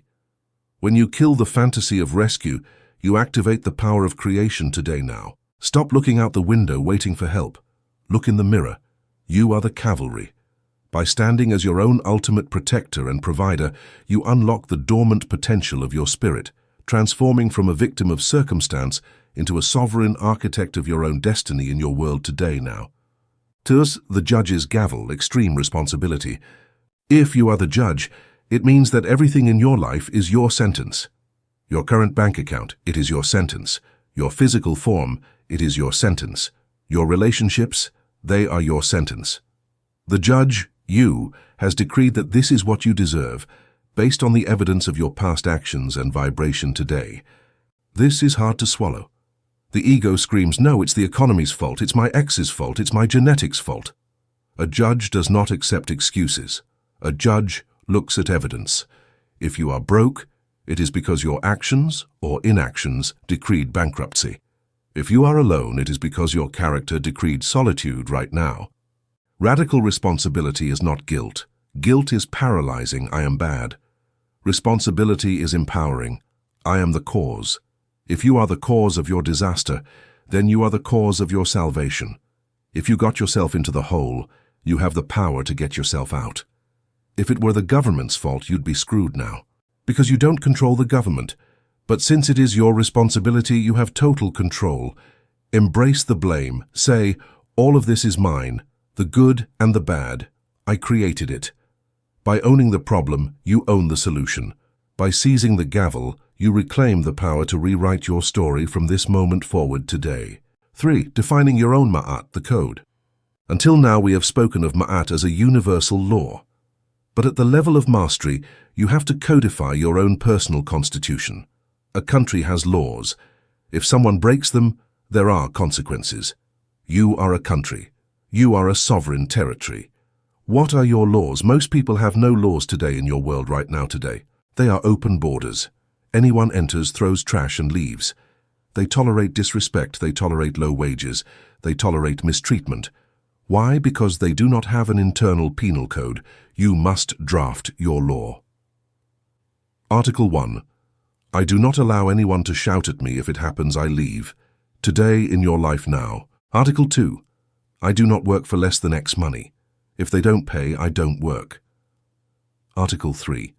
My health is a priority over social compliance. Once the law is written, you, the judge, must apply it. If someone breaks your law and you do nothing, you have lost your sovereignty. You have become a failed state right now. Anubis looks at you and says, "This king does not respect his own kingdom. Why should I respect it?" Having radical autonomy means having the courage to expel, exile, whoever violates your borders, even if it is your mother, your partner, or your boss. Without borders, there is no nation. Without limits, there is no self now. First, the internal tribunal, the auto-audit. A judge does not act out of emotion. He acts on evidence. You have to learn to judge yourself with clinical coldness. Stop telling yourself, I am stupid, I never learn. That is an emotional judgment. It is useless. The judge says, let's analyze the facts. The accused, you said he would diet today in your world right now. The evidence shows he ate pizza 3 times. Verdict, lack of integrity. Sentence, tomorrow fast. And review of protocols. Period. No drama, no crying, course correction. The 1% audit themselves constantly. They have metrics. They have KPIs, key performance indicators, for their life in your life right now, today now. They know how much they earn, how much they spend, how much they sleep, how much they weigh. What is not measured cannot be improved. The judge needs data. If you live in a fog, I don't know where my money went, you cannot govern. Turn on the lights of the courtroom, look at the numbers. The truth will set you free, but first it's going to piss you off. By subjecting your life to the rigorous scrutiny of an impartial judge, you eliminate the shadows of self-deception and provide yourself with the clarity necessary to steer your existence toward the highest standards of excellence and power in your world today now. V from thermometer to thermostat. There are 2 types of people. 1. The thermometer reacts to the environment's temperature. If the environment is hot, chaos, stress, he gets hot. If it is cold, depression, he cools down. He is a victim of the environment. 2. The thermostat sets the temperature today in your world right now, today now. If the environment is cold, the thermostat turns on the engine and heats the room. He doesn't care how the environment is, he cares how it should be. The judge is a thermostat. You dictate the atmosphere. You enter a tense meeting. A thermometer would get tense. You, thermostat, enter with calm, with confidence now in your life. And your mere presence regulates the room. Everyone calms down to match your frequency. That is power. Radical autonomy means that your internal state is independent of your external state. There may be a war outside, but in your inner court there is peace and order. Do not let news, traffic, or comments sway you today. You set the climate of your life. By mastering your internal frequency, you become a source of stability and command, ensuring that no matter the external conditions, you remain the sovereign ruler of your own experience and the master of your own destiny, right now today in your life, right now today now. Vi, the sentence of abundance, decreeing value. Money is a value judgment. The market pays you what you, unconsciously, have judged that you are worth. If you judge yourself as cheap, beginner, or needy, the world will treat you that way. No one is going to raise your price if you do not raise it first in your internal tribunal today in your world now. You have to strike the gavel and say, order in the court. It is decreed that my value has risen. From today, my hour is worth X. From today, I do not accept less than Y. At first, the world will test you. They will say no. They will laugh. It is the sovereignty test. If you yield and lower the price, you lose right now. If you stand firm, this is my price, take it or leave it, the world readjusts. People smell desperation and they smell authority. Authority is paid for dearly. Desperation is paid for cheaply. Become the authority of your niche, of your life, of your time. Decree your own prosperity. Do not ask for it now. Declare it legally in your universe. By establishing your worth within the sanctuary of your own mind, you command the material world to align with your decree, ensuring that your external wealth is a faithful reflection of the sovereign value you place upon yourself in your world today, now. 7. The solitude of the throne. The king is always alone on the throne. The courtiers are below. Accepting the role of judge of your life implies accepting a certain distance. You can no longer blame anyone. You can no longer complain to your friends about how bad life is, because you know you create it. You lose the right to victimhood today in your world. And victimhood is a very powerful social drug. It unites people. Oh, poor us. When you leave that drug, you are left out of the victims' club. You will feel cold at first. It is the cold of the summit. But the air is purer, and the view is infinite. Learn to love the solitary responsibility right now, today now. It is the weight of the crown. If it weighs too much, you can always go back down to the crowd to be just another slave who blames the government. But once you have tasted sovereignty, slavery tastes like ash. By embracing the isolation of the heights, you find the clarity and strength necessary to rule your life now. Est memento mori, the final advisor. Every good judge has a wise counselor. Your counselor is death. Anubis is, after all, the lord of the necropolis. Having death present is not morbid. It is the ultimate tool of clarity. When you have to make a difficult decision and you doubt, consult death today in your life, right now, today now. Ask her, if I were to die within a year, would I do this? Would I worry about this nonsense? Would I put up with this boss? Death cuts the fat. It eliminates the trivial. Death tells you the truth. You don't have time for stupid things. Do what you have come to do. Use death as the edge of your sword now. Living as if you were immortal makes you lazy and cowardly. Living knowing that your final sentence is approaching makes you bold and urgent. The judge knows his mandate is temporary. That is why he legislates with strength today. By aligning your actions with the brevity of life, you ensure that every moment is lived now. Gnasi the fusion, you are Anubis. At this final point, duality disappears. There is no longer a you and a universe. You are the universe experiencing itself as human. Anubis is not outside. Anubis is your frontal lobe. He is your higher consciousness. When you integrate the archetype, you stop projecting in your world right now, today now. The outside world simply becomes a holographic mirror of your inner state. If you see chaos outside, you know there is chaos inside. You don't clean the mirror, you clean yourself. If you see scarcity outside, you know there is fear inside.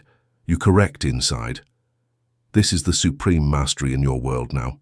The remote control of reality is not on the TV, it is in your hand. You stop fighting with the reflection. You smile and the mirror, the world, has no choice but to smile back. By recognizing the unity of all things, you wield the power of the source, manifesting your desires with the effortless grace today. Self-forgiveness, pardon. As supreme judge, you have a power that no one else has, the power of pardon.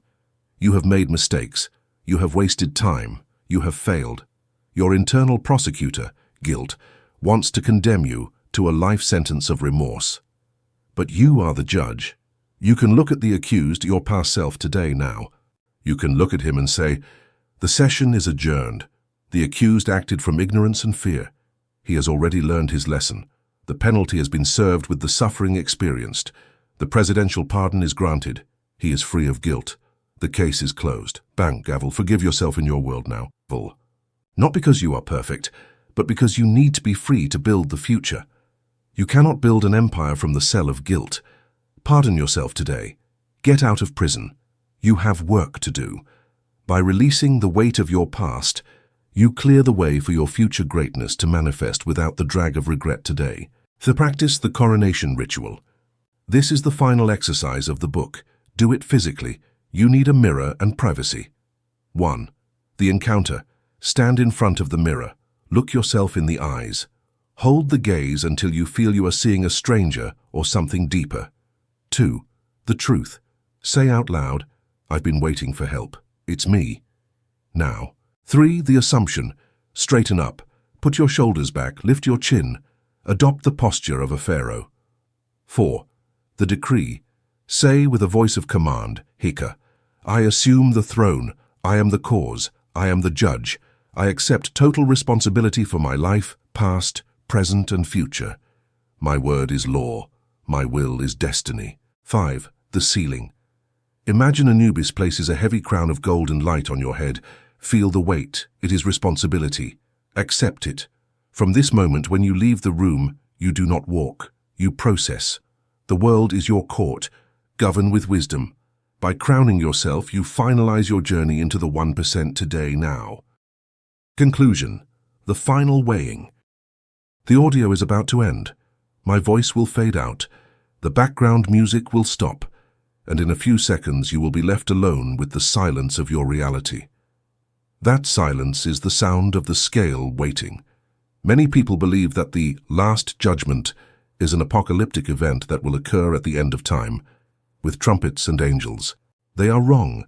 The Last Judgment is now. The Last Judgment is tomorrow at 6 a.m. when your alarm rings. At that precise moment, Anubis will place two options on the plates.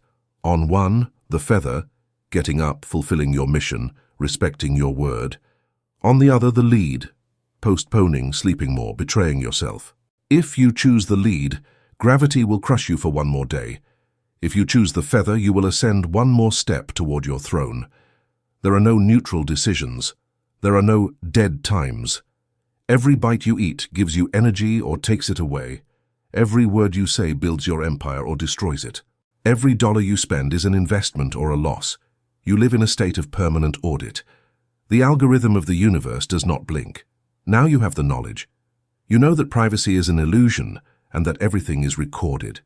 You know that your dense emotions, guilt, fear, envy, are the anchor that prevents you from sailing. You know that you have the power to collapse the quantum wave with your vision and your voice, Hika. You know that you are a stellar being inside a biological suit. You no longer have the excuse of ignorance. Before you were a blind person stumbling in the dark. Now you are someone who has a map and a flashlight. If you stumble now, it is because you want to. If you stay on the ground, it is by choice. Life is going to get tough out there. Entropy, Ammit, is going to try to bite you. Society is going to try to put you to sleep. Your old ego is going to try to sabotage you. But you are no longer the same. You wear the armor of the Incorruptible. You carry the vision of Horus. You carry the calm of the judge. Do not seek applause. The 1% do not live for the applause of the public. They live for the silence of internal approval. Look for that feeling of lightness in your chest that tells you, today I was impeccable.